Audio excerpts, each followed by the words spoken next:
Good morning, friends. Welcome to the day 19th Diamond class. ಇವತ್ತು body ಗ್ರಾಟಿಟ್ಯೂಡ್ನ ಕೊಟ್ಟಿದ್ದೀರಾ. ನಿಮ್ಮೆಲ್ಲರ ಒಂದು ಬಾಡಿ ಪಾರ್ಟ್ಸ್ ಆರೋಗ್ಯವಾಗಿರಲಿ. ಆ್ಯಂಡ್ ಎಲ್ಲರೂ ಸಹಿತ ಚೆಕ್ ಲಿಸ್ಟ್ ಅಪ್ಡೇಟ್ ಮಾಡಿದ್ರೆ ಅಂದ್ಕೊಂಡಿದ್ದೀನಿ. ಯಾರೆಲ್ಲ ಇನ್ನೂ ಐ ಡಿ ಸಿಕ್ಕಿಲ್ಲ ಅವರು ಇನ್ನು 2-3 ದಿನದಲ್ಲಿ ನಿಮಗೆ ಸಿಗುತ್ತೆ ಐ ಡಿ. ಅದಾದ ನಂತರ ಇಮಿಡಿಯೇಟ್ಲಿ ನೀವು ಚೆಕ್ ಲಿಸ್ಟ್ನ ಅಪ್ಡೇಟ್ ಮಾಡ್ಬೋದು. ಇವಾಗ ನಮ್ಮ ಈ ಒಂದು ಪಾರ್ಟ್ ನೋಡ್ತಾ ಹೋಗೋಣ, ಸ್ಟಾರ್ಟ್ ಮಾಡೋಣ. ಇವತ್ತಿನ ಒಂದು ವಿಶೇಷದ ಕ್ಲಾಸ್ ಏನಿದೆ, ಡೇ 19th ಹೇಳಿದೆ, ಒಂದು ವಿಶೇಷವಾದ ಸಬ್ಜೆಕ್ಟ್. ಅದೇನಪ್ಪ ಅಂದರೆ average mentality and ಮಿಲೆನಿಯರ್ಸ್ mentality.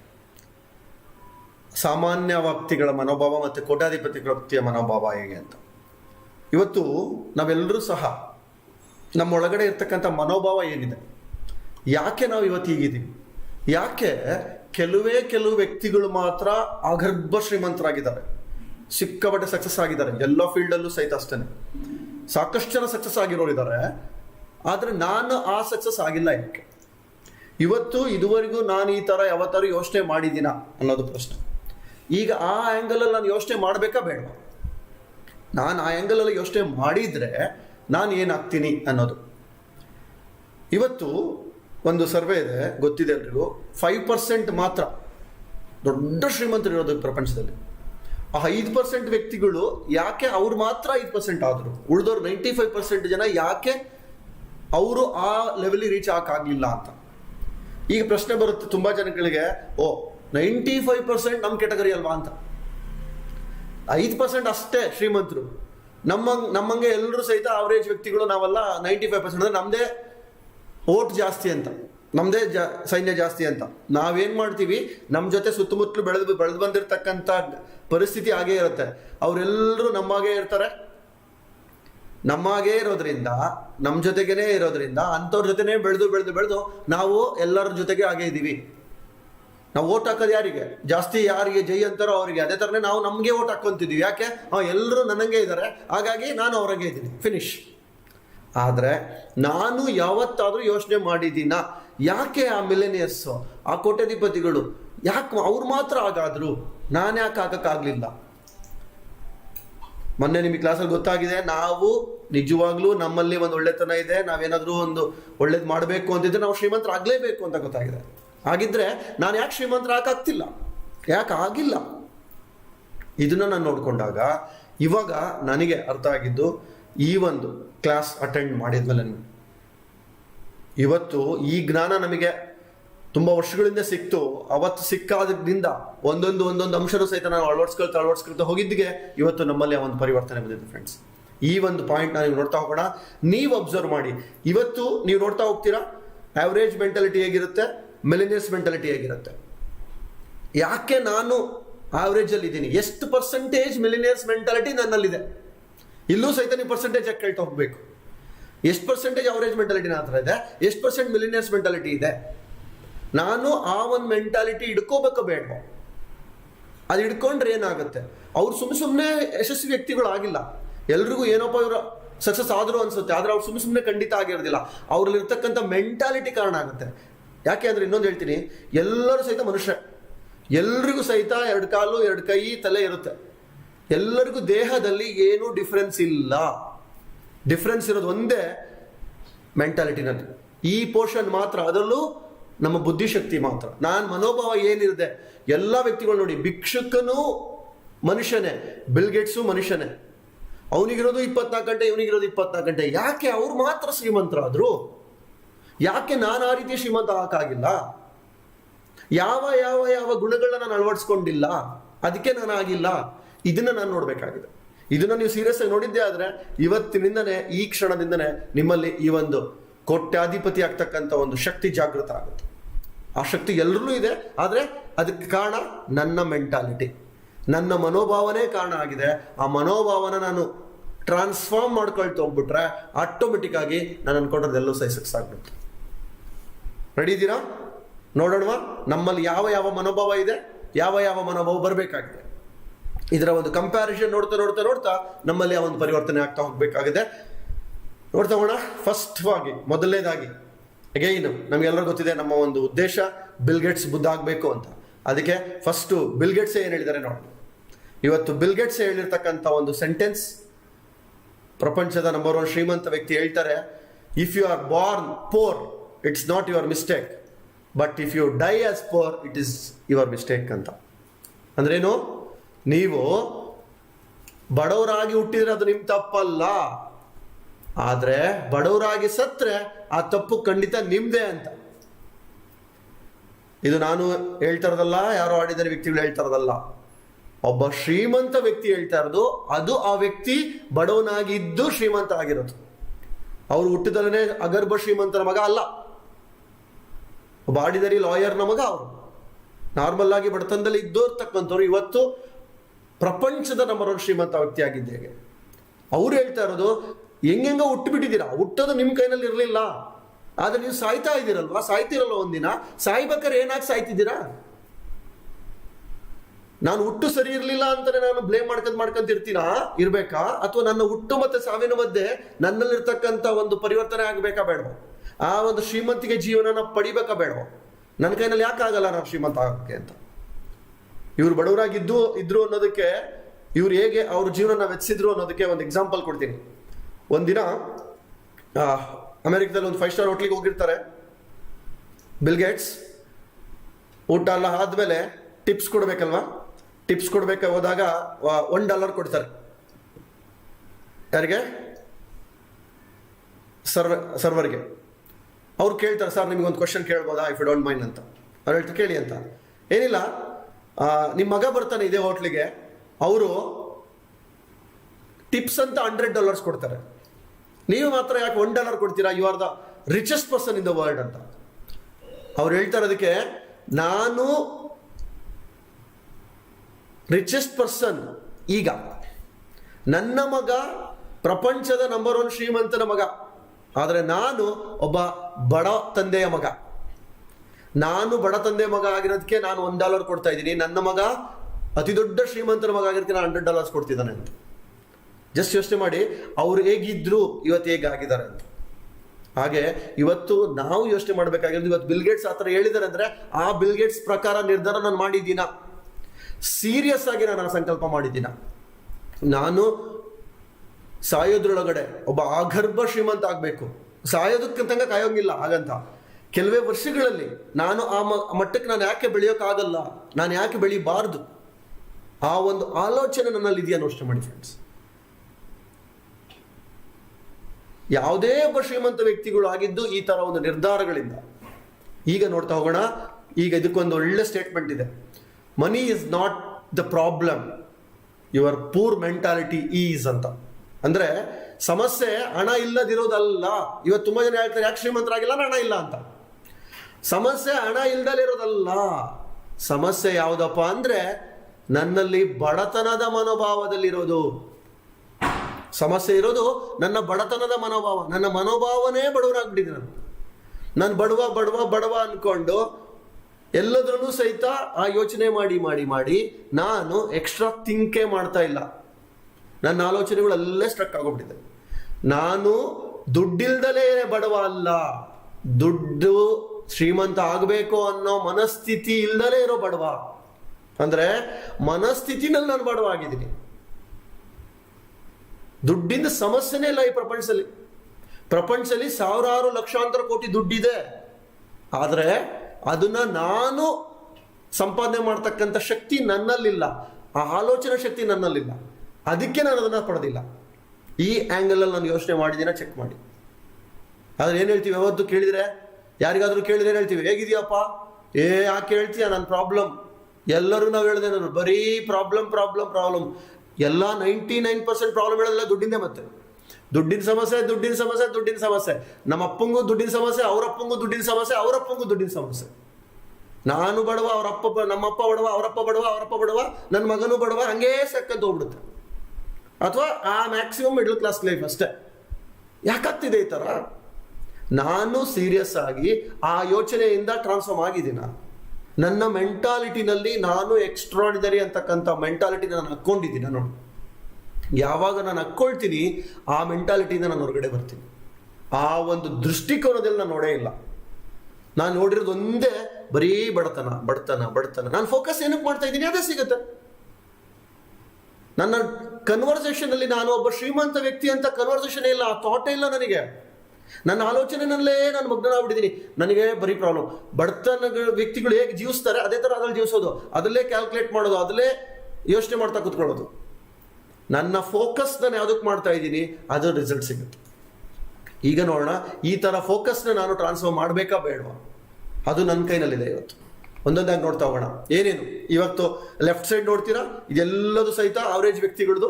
Right side ನೋಡ್ತೀರಾ, ಇದೆಲ್ಲ millionaires mentality. Average mentality, millionaires mentality. The first most average mentality ಅವರ ಒಂದು ಮೆಂಟಾಲಿಟಿ ಏನಪ್ಪಾ ಅಂದರೆ ವಿಶ್ಫುಲ್ ಥಿಂಕಿಂಗ್, ಡೇ ಡ್ರೀಮಿಂಗ್, ಬರೀ ಆಸೆ. ಏನು ವಿಶ್ವಲ್ ಥಿಂಕಿಂಗ್? ಬರೀ ಆಸೆ ಅಂದ್ರೆ ಏನು? ಎಲ್ರಿಗೂ ಒಂದು ಆಸೆ ಇರುತ್ತೇನೋ, ಹಣ ಬರಬೇಕಾ, ಬರಬೇಕು. ಶ್ರೀಮಂತರಾಗಬೇಕಾ, ಆಗಬೇಕು, ಬೇಕು ಅಷ್ಟೇ. ಅದು ವಿಶ್ವಲ್ ಥಿಂಕಿಂಗ್. ಆದರೆ ಮಿಲಿನಿಯರ್ಸ್ ಮೆಂಟಾಲಿಟಿ ಏನಿರುತ್ತೆ ಅಂದರೆ ಬರ್ನಿಂಗ್ ಡಿಸೈರ್, ಪ್ರಬಲವಾದ ಮಹತ್ವಾಕಾಂಕ್ಷೆ, ಪ್ರಬಲವಾಗಿರುತ್ತೆ ಅವರ ಆಕಾಂಕ್ಷೆ. What is the difference between burning desire and just wishful thinking? Burning desire ಅಂದ್ರೇನು, ವಿಶ್ವಲ್ ಥಿಂಕಿಂಗ್ ಅಂದ್ರೆ ವಿಶ್ ಅಂದ್ರೇನು, ನನಗೆ ಬೇಕು. ಬರ್ನಿಂಗ್ ಡಿಸೈರ್ ಅಂದ್ರೇನು, ಬೇಕೇ ಬೇಕು, ಅದೇನೇ ಆಗಲಿ ನಾನು ಪಡ್ಕೊಳ್ತೀನಿ ಅನ್ನೋ ಒಂದು ಭಾವನೆ ನನ್ನೊಳಗಡೆ ಇರೋದು. ನಿಮ್ದು ಚೆಕ್ ಮಾಡಿ, ಇದುವರೆಗೂ ನಿಮಗೆ ಸಿಕ್ಕಿರೋದು ಯಾವುದು ಸಿಕ್ಕಿದೆ? ಬೇಕು ಅನ್ನೋದು ಸಿಕ್ಕಿದ್ಯಾ? ಬೇಕೇ ಬೇಕು ಅಂತ ಅನ್ಕೊಂಡಿದ್ದು ಸಿಕ್ಕಿದ್ಯಾ? ಎಲ್ಲಿ ತನಕ ನಿಮಗೆ ನನಗೆ ಬೇಕಾಗಿರೋದು ಬೇಕೇ ಬೇಕು ಅನ್ಕೊಳ್ಳಲ್ಲ, ಅಲ್ಲಿ ತನಕ ಸಿಗೋಲ್ಲ. ಅದಕ್ಕೆ ನಾನೇ ಕಾರಣ ಆಗ್ತೀನಿ. ಈ ಮಿಲಿನಿಯರ್ಸ್ ಇರ್ತಕ್ಕಂಥವ್ರು ಅವ್ರ ಮೆಂಟಾಲಿಟಿ ಯಾವುದೇ ಕಾರಣಕ್ಕೂ ಇದ್ರೆ ಓಕೆ ಅನ್ನಲ್ಲ, ಬೇಕೇ ಬೇಕು. ಅವರೇಜ್ ಮೆಂಟಾಲಿಟಿ ಏನು ಹೇಳ್ತಾರೆ? ಇದ್ರೆ ಓಕೆ, ಇಲ್ಲದೆ ಇದ್ರೆ ಅದು ಓಕೆ. ಅದು ಅವರೇಜ್ ಮೆಂಟಾಲಿಟಿ ಇರೋ ಒಂದು ಮೆಂಟಾಲಿಟಿ. ಅದಕ್ಕೆ ಹೇಳ್ತೀವಿ ನಾವು. ನಮಗೆ ಒಬ್ರು ನಮ್ಮ ಫ್ರೆಂಡ್ ಹತ್ರ ಮಾತಾಡಕ್ಕೆ ಹೋಗಿದ್ದೆ ನಾನು ಕೇಳಿದೆ ಅವರಿಗೆ, ಸರ್ ನಿಮ್ಮ ಹತ್ರ ಕಾರ್ 4 ವೀಲರ್ ಇದೆಯಾ ಅಂತ ಕೇಳಿದೆ.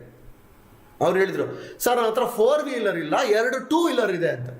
ನೋಡಿ ಹೇಗೆ ನಾವು ತೃಪ್ತಿ ಪಡ್ಕೊಳ್ತೀವಿ ಅಂತ. 4 ವೀಲರ್ ಬೇಕು, ಬೇಕೇ ಬೇಕಾ, ನಡೀತತಿ ಅಂತ. 2 2 ವೀಲರ್ ಇದೆಯಲ್ವಾ, ಹಾಗಾಗಿ ಅದನ್ನೇ 4 ವೀಲರ್ ಅನ್ಕೊಂಡ್ಬಿಟ್ಟಿದ್ದೀನಿ ಅಂತ. ಇದು ನಮ್ಮ ಅವರೇಜ್ ಮೆಂಟಾಲಿಟಿಯ ಒಂದು ಲಕ್ಷಣ. ಈಗ ನನಗೆ ಕಾರ್ ಬೇಕು ಇಲ್ವಾ, ನಡೀತದೆ. ಎಷ್ಟೋ ಜನದು ಇಲ್ಲ, ನಾವೇನ್ ಮಾಡ್ತೀವಿ, ನಾನು ಖುಷಿಯಾಗಿರೋದಕ್ಕೆ ಕೆಳಗಡೆ ವ್ಯಕ್ತಿಗಳು ನೋಡ್ಬೇಕು, ಅವ್ರು ನೋಡಿ ಸಮಾಧಾನ ಪಡಬೇಕು, ಖುಷಿ ಪಡ್ಬೇಕು, ಸಂತೋಷ. ಆದ್ರೆ ಕೆಲಸ ಮಾಡ್ಬೇಕಾದ್ರೆ ಅಲ್ಲ, ಸಕ್ಸಸ್ ಆಗ್ಬೇಕಾದ್ರೆ ಅಲ್ಲ. ಸಕ್ಸಸ್ ಆಗ್ಬೇಕಾದ್ರೆ ನಾವೇನ್ ಮಾಡ್ಬಿಡ್ತೀವಿ, ಉಲ್ಟಾ ಮಾಡ್ಬಿಡ್ತೀವಿ. ನನಗೆ ಕಾರ್ ಬೇಕು ನಿಜ, ಆದ್ರೆ ನನಗೆ ಕಾರ್ ಯಾಕೆ, ಎಲ್ಲರೂ ಬೈಕಲ್ಲೇ ಇದಾರಲ್ವಾ, ಬೈಕ್ ಕಾರು ಇದೆಯಲ್ಲ ಅಂದ್ಬಿಟ್ಟು ಅಲ್ಲೇ ತೃಪ್ತಿ ಆಗ್ಬಿಡ್ತೀನಿ. ದೊಡ್ಡ ಬಂಗ್ಲೋ ಬೇಕಾ, ಬೇಕೇ ಬೇಕಾ, ನಡೀತೈತಿ. ಇಲ್ಲದಿದ್ರೆ ನಡೀತದೆ. ಯಾಕೆ, ಎಷ್ಟೋ ಜನ ಗುಡಿಸ್ಲೂ ಇಲ್ವಾ, ನನಗೆ ಅಟ್ಲೀಸ್ಟ್ ಒಂದು ಬಾಡಿಗೆ ಮನೆಯವ್ರು ಇದೆಯಲ್ಲ ಸಾಕು. ಈ ಭಾವನೆಯಲ್ಲಿ ನಾವು ಜೀವಿಸ್ತಾ ಇದ್ದೀವಿ. ಬೇಕೇ ಬೇಕು ಅಂತಕ್ಕಂಥದ್ದು ನಮ್ಮಲ್ಲಿ ಇಲ್ದಲೇ ಇರೋದಕ್ಕೆ ನಾವು ಅದನ್ನು ಪಡ್ಕೊಂಡಿಲ್ಲ. ಅಂಡ್ ಪ್ರತಿ ಕ್ಷಣ ಬರ್ನಿಂಗ್ ಡಿಸೈರ್ ಅಂದ್ರೇನು, ಪ್ರತಿ ಕ್ಷಣ ಅದರದ್ದೇ ಜಪ ಮಾಡೋದು. ನಾನು ಆ ಒಂದು ಮನೋಭಾವದಲ್ಲಿ ನಾನು ಜೀವಿಸೋದು. ಇವೆರಡು ಡಿಫ್ರೆನ್ಸ್ಗೆ ಒಂದು ಒಳ್ಳೆ ಎಕ್ಸಾಂಪಲ್ ಕೊಡ್ತೀನಿ ನಾನು. ನನ್ನ ಲೈಫಿಗೆ ನಾನು ತಗೊಂಡಿರ್ತಕ್ಕಂಥ example. What is the difference between burning desire and wishful thinking? ಒಂದಿನ ನೀವೆಲ್ಲ ಒಂದು ಜಸ್ಟ್ ಇಮ್ಯಾಜಿನ್ ಮಾಡ್ಕೊಳ್ಳಿ. ನೀವೊಂದು ಸ್ವಲ್ಪ ಇಮ್ಯಾಜಿನ್ ಮಾಡ್ಕೊಳ್ಳಿ, ನೀವು ಒಂದು ಕಾಡಲ್ಲಿದ್ದೀರಾ, ಅಥವಾ ನಿಮ್ಮ ಒಂದು ಮನೆ ಇದೆ ಒಂದು ತೋಟದಲ್ಲಿ ಅನ್ಕೊಳ್ಳಿ. ನಿಮ್ಮ ತೋಟದ ಮನೆ ನಿಮ್ಮ ಊರಿನಿಂದ ಒಂದು 10 ಕಿಲೋಮೀಟರ್ ದೂರ ಇದೆ. ನಿಮ್ದು ಒಂದೇ ಮನೆ ಇದೆ. ಇವತ್ತೆಲ್ಲ ಸಾಕಷ್ಟು ಈ ಥರ ತೋಟದಲ್ಲಿ ಮನೆಗಳಿರುತ್ತೆ. ಒಂದು ರಾತ್ರಿ, ಒಂದು ಸಾಯಂಕಾಲ ಮಳೆ ಬರ್ತಾ ಇದೆ. ಮನೆಯಲ್ಲಿ ಹಾಲು ಖಾಲಿಯಾಗಿರುತ್ತೆ. ಟೀ ಬೇಕು, ಎಲ್ಲರಿಗೂ ಸಾಯಂಕಾಲ ಟೀ ಬೇಕಲ್ವಾ, ಬಿಸಿ ಹಾಲು ಸಿಕ್ಕರೆ ಟೀ ಮಾಡ್ಕೊಂಡ್ರೆ ಚೆನ್ನಾಗಿರುತ್ತೆ ಅಂತ. ಹಾಲು ಖಾಲಿ ಆಗಿರುತ್ತೆ. ಹಾಲು ಬೇಕು ಅಂದರೆ ನೀವು 10 ಕಿಲೋಮೀಟರ್ ಹೋಗ್ಬೇಕು, ಅದು ನಡ್ಕೊಂಡೇ ಹೋಗ್ಬೇಕು, ಮಳೆನಲ್ಲಿ ನಿಂತ್ಕೊಂಡು ಹೋಗ್ಬೇಕು. ಈಗ ಹೇಳಿ, ಎಷ್ಟು ಜನ ನೀವು ಹೋಗಿ ಕಷ್ಟಪಟ್ಟು 10 ಕಿಲೋಮೀಟರ್ ಮಳೆನಲ್ಲಿ ನಡ್ಕೊಂಡು ಹೋಗಿ ಹಳ್ಳಿಗೆ ಹೋಗಿ ಅಥವಾ ಊರಿಗೆ ಹೋಗಿ ತಗೊಂಡು ಬಂದು ಟೀ ಮಾಡ್ಕೊಂಡು ಕುಡಿತೀರಾ? ಅಷ್ಟು ಆಸೆ ಇರತಕ್ಕಂಥ ಎಷ್ಟು ಜನ ಇದ್ದೀರಾ? ಇದು ಒಂದು ಘಟನೆ. 2 ಸೀನ್ ಹೇಳ್ತೀನಿ, ಅದ್ರಲ್ಲಿ ನೀವು ಚೂಸ್ ಮಾಡಿ ಯಾವ ಸೀನಲ್ಲಿ ನೀವು ಆಕ್ಟ್ ಮಾಡ್ತೀರಾ ಅಂತ. ಅಷ್ಟೊಂದು ಕಷ್ಟಪಟ್ಟು ಟೀ ಕುಡಿಬೇಕು, ಒಂದು ಆಪ್ಷನ್ನು. ನೆಕ್ಸ್ಟ್ ಇನ್ನೊಂದು ಆಪ್ಷನ್ನು, ನೆಕ್ಸ್ಟ್ ಡೇ ಮಾರ್ನಿಂಗ್ ಬೆಳಿಗ್ಗೆ ಎದ್ದೇಳ್ತೀರಾ, ನಿಮ್ಮ ಮನೇಲಿ ಒಂದು ಮುದ್ದಾದ ಮಗು ಇರುತ್ತೆ, ಆ ಮಗುಗೆ ಹಾಲು ಬೇಕಾಗತ್ತೆ. ಸೇಮ್ ಮಳೆ ಕಂಟಿನ್ಯೂ ಆಗ್ತಿದೆ, ಮತ್ತೆ 10 ಕಿಲೋಮೀಟರ್ ನಡ್ಕೊಂಡೇ ಹೋಗ್ಬೇಕು. ಸಾಯಂಕಾಲ ಬೇಕಾಗಿದ್ದು ನೀವು ಟೀ ಕುಡಿಯೋಕೆ ಒಂದು ಹಾಲು, ಬೆಳಿಗ್ಗೆ ಬೇಕಾಗಿದ್ದು ಮಗುಗೆ ಹಾಲು ಕೊಡಿಸೋದಕ್ಕೆ ಹಾಲು. ಈಗ ಹೇಳಿ, ಯಾವ ಸಿಚುವೇಶನ್ ಅಲ್ಲಿ ಹೋಗಿ ಹಾಲು ತಗೊಂಡು ಬರ್ತೀರಾ? ಎಷ್ಟೇ ಕಷ್ಟ ಆದ್ರೂ ಯಾವ ಸಿಚುವೇಶನ್ ಅಲ್ಲಿ? ಎಸ್, ಎಲ್ಲರೂ ಹೇಳ್ತೀರಾ ಬೆಳಿಗ್ಗೆ ಮಗುಗೆ ಯಾವುದೇ ಕಾರಣಕ್ಕೂ ಮಿಸ್ ಮಾಡ್ದಲ್ಲ ನಾವು ಹಾಲು ತಗೊಂಡ್ಬರ್ತೀವಿ. ಅದೇ ಸಾಯಂಕಾಲ ಯಾಕೆ ಹೋಗ್ಲಿಲ್ಲ? ಸಾಯಂಕಾಲ ನನಗೆ ಟೀ ಬೇಕಿತ್ತು, ಪರವಾಗಿಲ್ಲ, ಅಷ್ಟೊಂದು ಕಷ್ಟಪಟ್ಟು ಹೋಗಿ ನಾನು ಟೀ ತಗೊಂಡ್ಬರೋದ್ರಲ್ಲಿ ಏನು ಅರ್ಥ ಇದೆ ಅಂತ. ಆದ್ರೆ ಬೆಳಿಗ್ಗೆ ಸಾಯಂಕಾಲ ನಾವು ಕಾಂಪ್ರಮೈಸ್ ಆಗ್ಬಿಟ್ವಿ, ಪರವಾಗಿಲ್ಲ ಬಿಟ್ಟು ನಡೀತೈತೆ ಅಂತ. ಆದ್ರೆ ಬೆಳಿಗ್ಗೆ ಹೇಳ್ತೀರಾ, ಮಗುಗೆ ಹೇಳ್ತೀರಾ, ಮಗು ಅಡ್ಜಸ್ಟ್ ಮಾಡ್ಕೊ, ಮಳೆ ಬರ್ತಾ ಇದೆ, ನನಗೆ ಹೋಗಿ ಬರೋಕ್ಕಾಗಲ್ಲ ಅಂತೀವ? No chance. ಅಂದ್ರೆ ಮಗುಗೆ ಹಾಲು ಬೇಕಾಗಿರೋದು ಬರ್ನಿಂಗ್ ಡಿಸೈರ್, ನನಗೆ ಬೇಕಾಗಿರೋದು ವಿಶ್. ಹಾಲಿದ್ರೆ ಟೀ ಮಾಡ್ಕೊಂಡು ಕುಡಿಯೋಣ, ಇಲ್ಲ ಅಂದ್ರೆ ಏನು ಪ್ರಾಣ ಹೋಗಲ್ಲ, ನಡೀತೈತಿ. ಆದ್ರೆ ನೆಕ್ಸ್ಟ್ ಡೇ ಮಾರ್ನಿಂಗ್ ಮಗುಗೆ ನೋ, ಬೇಕೇ ಬೇಕು, ಅದೇನೇ ಆಗ್ಲಿ ತಗೊಂಡ್ಬರ್ತೀವಿ. ಅಂದ್ರೆ ನನ್ನ ಒಂದು ಜೀವನ ಆ ಮಗು ಹಾಲಿನ ಅವಶ್ಯಕತೆ ತರ ನಾನು ತಗೊಂಡಿದ್ದೀನ, ದಟ್ ಈಸ್ ಬರ್ನಿಂಗ್ ಡಿಸೈರ್. ಅದೇನೇ ಆಗ್ಲಿ ನನಗೆ ಬೇಕೇ ಬೇಕು ಅಂತಕ್ಕಂಥ ಒಂದು ದೃಢವಾದ ಸಂಕಲ್ಪ ನಾನು ಮಾಡಿದ್ದೀನ. ಆ ದೃಢವಾದ ಸಂಕಲ್ಪ, ಆ ಮೆಂಟಾಲಿಟಿ ನನ್ನಲ್ಲಿ ಇಲ್ದಲೇ ಇರೋದಕ್ಕೆ ನಾನು ಏನನ್ನೂ ಪಡ್ಕೊಂಡಿಲ್ಲ. ಈ ಒಂದು ಮನೋಭಾವ ನನ್ನಲ್ಲಿ ಇರೋದಕ್ಕೆ ನಾನು ಹೀಗೆ ಇರೋದು. ಜಸ್ಟ್ ವಿಶ್ ಅಷ್ಟೇ, ಬೇಕಾ ಬೇಕು, ಆದ್ರೆ ಪಡೆಯೋಣ, ಇಲ್ಲದಿದ್ರೆ ತೊಂದರೆ ಇಲ್ಲ. ಈ ಒಂದು ಮನೋಭಾವನೆ ಯಾವುದೇ ಒಂದು ಆಗ್ಲಿ ಅಷ್ಟೇನೆ. 1 ಲಕ್ಷ ಇನ್ಕಮ್ ಬೇಕಾ? ಬೇಕು, ಬೇಕೇ ಬೇಕಾ, ನಡೀತತಿ. ಏನು 20,000ದಲ್ಲಿ ಜೀವನ ಮಾಡಿಲ್ವಾ? 10,000ದಲ್ಲಿ ಜೀವನ ಮಾಡಿಲ್ವಾ ಜನ? ಹಂಗೆ ಕಾಂಪ್ರಮೈಸ್ ಆಗ್ಬಿಡ್ತೀವಿ ನಾವು. ಆದ್ರೆ ದೊಡ್ಡದಾಗಿರ್ತಕ್ಕಂಥದ್ದು ಬೇಕೇ ಬೇಕು ಅಂತ ನಾನು ಯಾವತ್ತು ಬರ್ನಿಂಗ್ ಡಿಸೈರ್ ಇಟ್ಕೊಳ್ತೀನಿ, ಅವಾಗ ಮಾತ್ರ ನಾನು ನೆಕ್ಸ್ಟ್ ಲೆವೆಲ್ಗೆ ಹೋಗೋಕ್ಕಾಗುತ್ತೆ ಫ್ರೆಂಡ್ಸ್. ಇದೇ ತರ ಮುಂದಿನ ಅಂಶ ನೋಡೋಣ. ಎಸ್, ಅವರೇಜ್ ವ್ಯಕ್ತಿಗಳ ಒಂದು ಮೆಂಟಾಲಿಟಿ ಹೇಗಪ್ಪ ಅಂದ್ರೆ, ಸಣ್ಣ ಗುರಿ ಇಟ್ಕೊಳ್ಳೋದು, ಅಥವಾ ಗುರಿನೇ ಇಲ್ಲ, ಜಸ್ಟ್ ಪಾಸ್ ಆದ್ರೆ ಸಾಕಪ್ಪ, ಜೀವನ ಮಾಡ್ಬೇಕಷ್ಟೆ, ಜಸ್ಟ್ ಪಾಸ್ ಆದ್ರೆ ಸಾಕು. ಆದ್ರೆ ಮಿಲೆನಿಯಲ್ಸ್ ಮೆಂಟಾಲಿಟಿ ಹೇಗಪ್ಪ ಅಂದ್ರೆ, ಬಹುದೊಡ್ಡ ಗುರಿಗಳಿರುತ್ತೆ, ಬಿಗ್ ಗೋಲ್ಸ್. ಅವರ ಗುರಿಗಳು ಕೇಳ್ಬಿಟ್ರೆ ಶಾಕ್ ಆಗುತ್ತೆ. This is a major difference. ನೀವು ಚೆಕ್ ಮಾಡ್ಕೊಳ್ಳಿ, ನಿಮ್ಮ ಎಲ್ಲ ವಿಷಯದಲ್ಲಿ ನೀವು ಸಣ್ಣ ಗುರಿ ಇಟ್ಕೊಂಡಿದ್ದೀರಾ, ಅಥವಾ ಗುರಿನೇ ಇಲ್ದಂಗಿದ್ದೀರಾ, ಅಥವಾ ದೊಡ್ಡ ಗುರಿ ಇಟ್ಟಿದ್ದೀರಾ.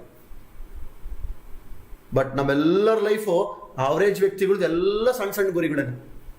ಸಾಕು, ಇಷ್ಟೇ ಸಾಕು, ಇಷ್ಟೇ ಸಾಕು, ಇಷ್ಟೇ ಸಾಕು, ಇಷ್ಟೇ ಸಾಕು, ಅಷ್ಟೇ ಸಾಕಾಗಿರೋದಕ್ಕೆ ನಾವು ಹಂಗೆ ಇರೋದು. ನಾನು ಪಡೆಯೋದಕ್ಕೂ ಸಾಕು, ನಾನು ಕೊಡೋದಕ್ಕೂ ಸಾಕು. ಗುರಿ ಅಂದ್ರೆ ನಾನು ಹೇಳ್ತಿದ್ದೀನಿ, ಮತ್ತೆ ನಮ್ಮ ಗುರಿ ಏನಿದೆ, ನಾನು ಪಡೆಯೋದು ಅಷ್ಟೇ ಅಲ್ಲ, ನನ್ನ ಕೊಡುಗೆ ಮತ್ತೆ ಕೆಲಸದ ಮೇಲೆ ಇರಬೇಕು ಅಂತ. ಆ ಗುರಿನೂ ನಾನು ಮಾತಾಡ್ತಿದ್ದೀನಿ. ನಾನೂ ದೊಡ್ಡ ಗುರಿ ಇಲ್ಲ ನಾನು ಪಡೆಯೋದಕ್ಕೆ, ನಾನೂ ಬೇರೆಯವರಿಗೆ ಕೊಡ್ತಕ್ಕಂಥ ದೊಡ್ಡ ಗುರಿ ಇಲ್ಲ. ಈ ಗುರಿ ಇಲ್ದಲೇ ಇರೋದ್ರಿಂದ ನಾನು ಇವತ್ತಲ್ಲೇ ಇರೋದು. ಏನಿದೆ ನಮ್ಮ ಗುರಿ? ಎಲ್ಲ ಸಾಕು ಅಂತ. ಏನಪ್ಪ, ಒಂದು ಜೀವನ ಮಾಡೋಕ್ಕೆ ಇಷ್ಟು ಸಾಕು, ಸಣ್ಣದಾಗ ಒಂದು ಗಾಡಿ ಸಾಕು, ಒಂದು ಸಣ್ಣದೊಂದು ಕಾರ್ ಸಾಕು, ಸಣ್ಣದೊಂದು ಮನೆ ಸಾಕು. ಎಷ್ಟಿದ್ರು, ಆಮೇಲೆ ಅಲ್ಲಿ ಬೇರೆ ಜಸ್ಟಿಫಿಕೇಶನ್ ಕೊಡೋದು, ಎಷ್ಟಿದ್ರು ತೃಪ್ತಿ ಇರಲ್ಲ, ದುಡ್ಡು ಬಂದ್ರೆ ಏನೇನೋ ಆಗ್ಬಿಡುತ್ತೆ, ಈ ತರ ನಮಗೆ ನಾವೇ ಏನೇನೋ ಅನ್ಕೊಂಡ್ಬಿಟ್ಟಿರ್ತೀವಿ. ಎಲ್ಲೆಲ್ಲಿ ಈ ತರ ನಿಮ್ದು ಮೆಂಟಾಲಿಟಿ ಇದೆ ಚೆಕ್ ಮಾಡ್ಕೊಳ್ಳಿ. ಇದು ಆವರೇಜ್ ಮೆಂಟಾಲಿಟಿ ಇರ್ತಕ್ಕಂಥದ್ದು. ಆದ್ರೆ ಮಿಲೆನಿಯಲ್ಸ್ ಮೆಂಟಾಲಿಟಿ ಇರೋರು ಬಹುದೊಡ್ಡ ಗುರಿ ಇಟ್ಟಿರ್ತಾರೆ, ಬಹುದೊಡ್ಡ ಕನಸು. ಅವ್ರ ಕನಸುಗಳು ಒಂದ್ ಕಡೆ ಹೇಳ್ತಾರೆ, ನಿಮ್ಮ ಕನಸನ್ನ ಕೇಳಿ, ನಿಮ್ಮ ಗುರಿನ ಕೇಳಿ ಜನ ನಿಮ್ಮನ್ನ ಹುಚ್ಚರು ಅನ್ಲಿಲ್ಲ ಅಂದ್ರೆ ನೀವು ರೈಟ್ ವೇನಲ್ಲಿ ಇಲ್ವೇ ಇಲ್ಲ ಅಂತ. ನನಗೆ ಒಂದು ನೆನಪು ಬರುತ್ತೆ, ನನ್ನ ಗುರಿ ನಿಮಗೆಲ್ಲ ಗೊತ್ತಿದೆ, 125+ ಇಯರ್ಸ್ ಬದುಕಬೇಕು ಅಂತ. ಇದನ್ನ ನಾನು ನಮ್ಮ ಫ್ರೆಂಡ್ ಹತ್ರ ಒಬ್ಬರು ಶೇರ್ ಮಾಡ್ತಾ ಇದ್ದೆ. ಈ ತರ ಯಾವುದೋ ಒಂದು ಡಿಸ್ಕಷನ್ ಮಾಡ್ತಿರ್ಬೇಕಾದ್ರೆ, ಏನ್ ನಿನ್ನ ಲೈಫು ಏನ್ ಮಾಡ್ಬೇಕು ಅಂತಿದ್ದೀರಾ ಅಂದಾಗ ನಾನು ಈ ತರ ಶೇರ್ ಮಾಡಿದ್ದೆ. ಈ ತರ ನಾನು 125+ ಇಯರ್ಸ್ ಬದುಕಬೇಕು, ನಂದೆಲ್ಲ ಶೇರ್ ಮಾಡಿದ್ದೆ. ತಿಂಗಳಿಗೆ ಕೋಟಿಗಟ್ಟಲೆ ಅವ್ರು ಮಾಡಬೇಕು. ಅದಕ್ಕಿಂತ ಇಂಪಾರ್ಟೆಂಟ್ ನಾನು ಇನ್ನೊಂದು ಹೇಳಿದ್ದೆ ಅವ್ರಿಗೆ, ನಾನು 2-3 ಕೋಟಿ ಜನಕ್ಕಿಂತ ಜಾಸ್ತಿ, ಕೋಟ್ಯಾಂತರ ಜನಗಳಿಗೆ 120 ವರ್ಷ ಬದುಕಿಸ್ತಕ್ಕಂಥ ಒಂದು ಪ್ಲಾಟ್ಫಾರ್ಮ್ನ ರೆಡಿ ಮಾಡ್ತಾ ಇದೀನಿ ಅಂತ. ಅವಾಗ ಇದನ್ನು ಹೋಗ್ಬಿಟ್ಟು ನಮ್ಮ ಫ್ರೆಂಡ್ ಅವ್ನ ಹೆಂಡ್ತಿಗೆ ಶೇರ್ ಮಾಡಿದ್ದ. ಅವ್ನ ಹೆಂಡ್ತಿಗೆ ಶೇರ್ ಮಾಡಿದ್ದಾನೆ. ಹೆಂಡ್ತಿ ಬಂದ್ಬಿಟ್ಟು ಏನೋ ಹೇಳಿದ್ರು, ಅದನ್ನ ಹೇಳ್ತೀನಿ ಆಮೇಲೆ.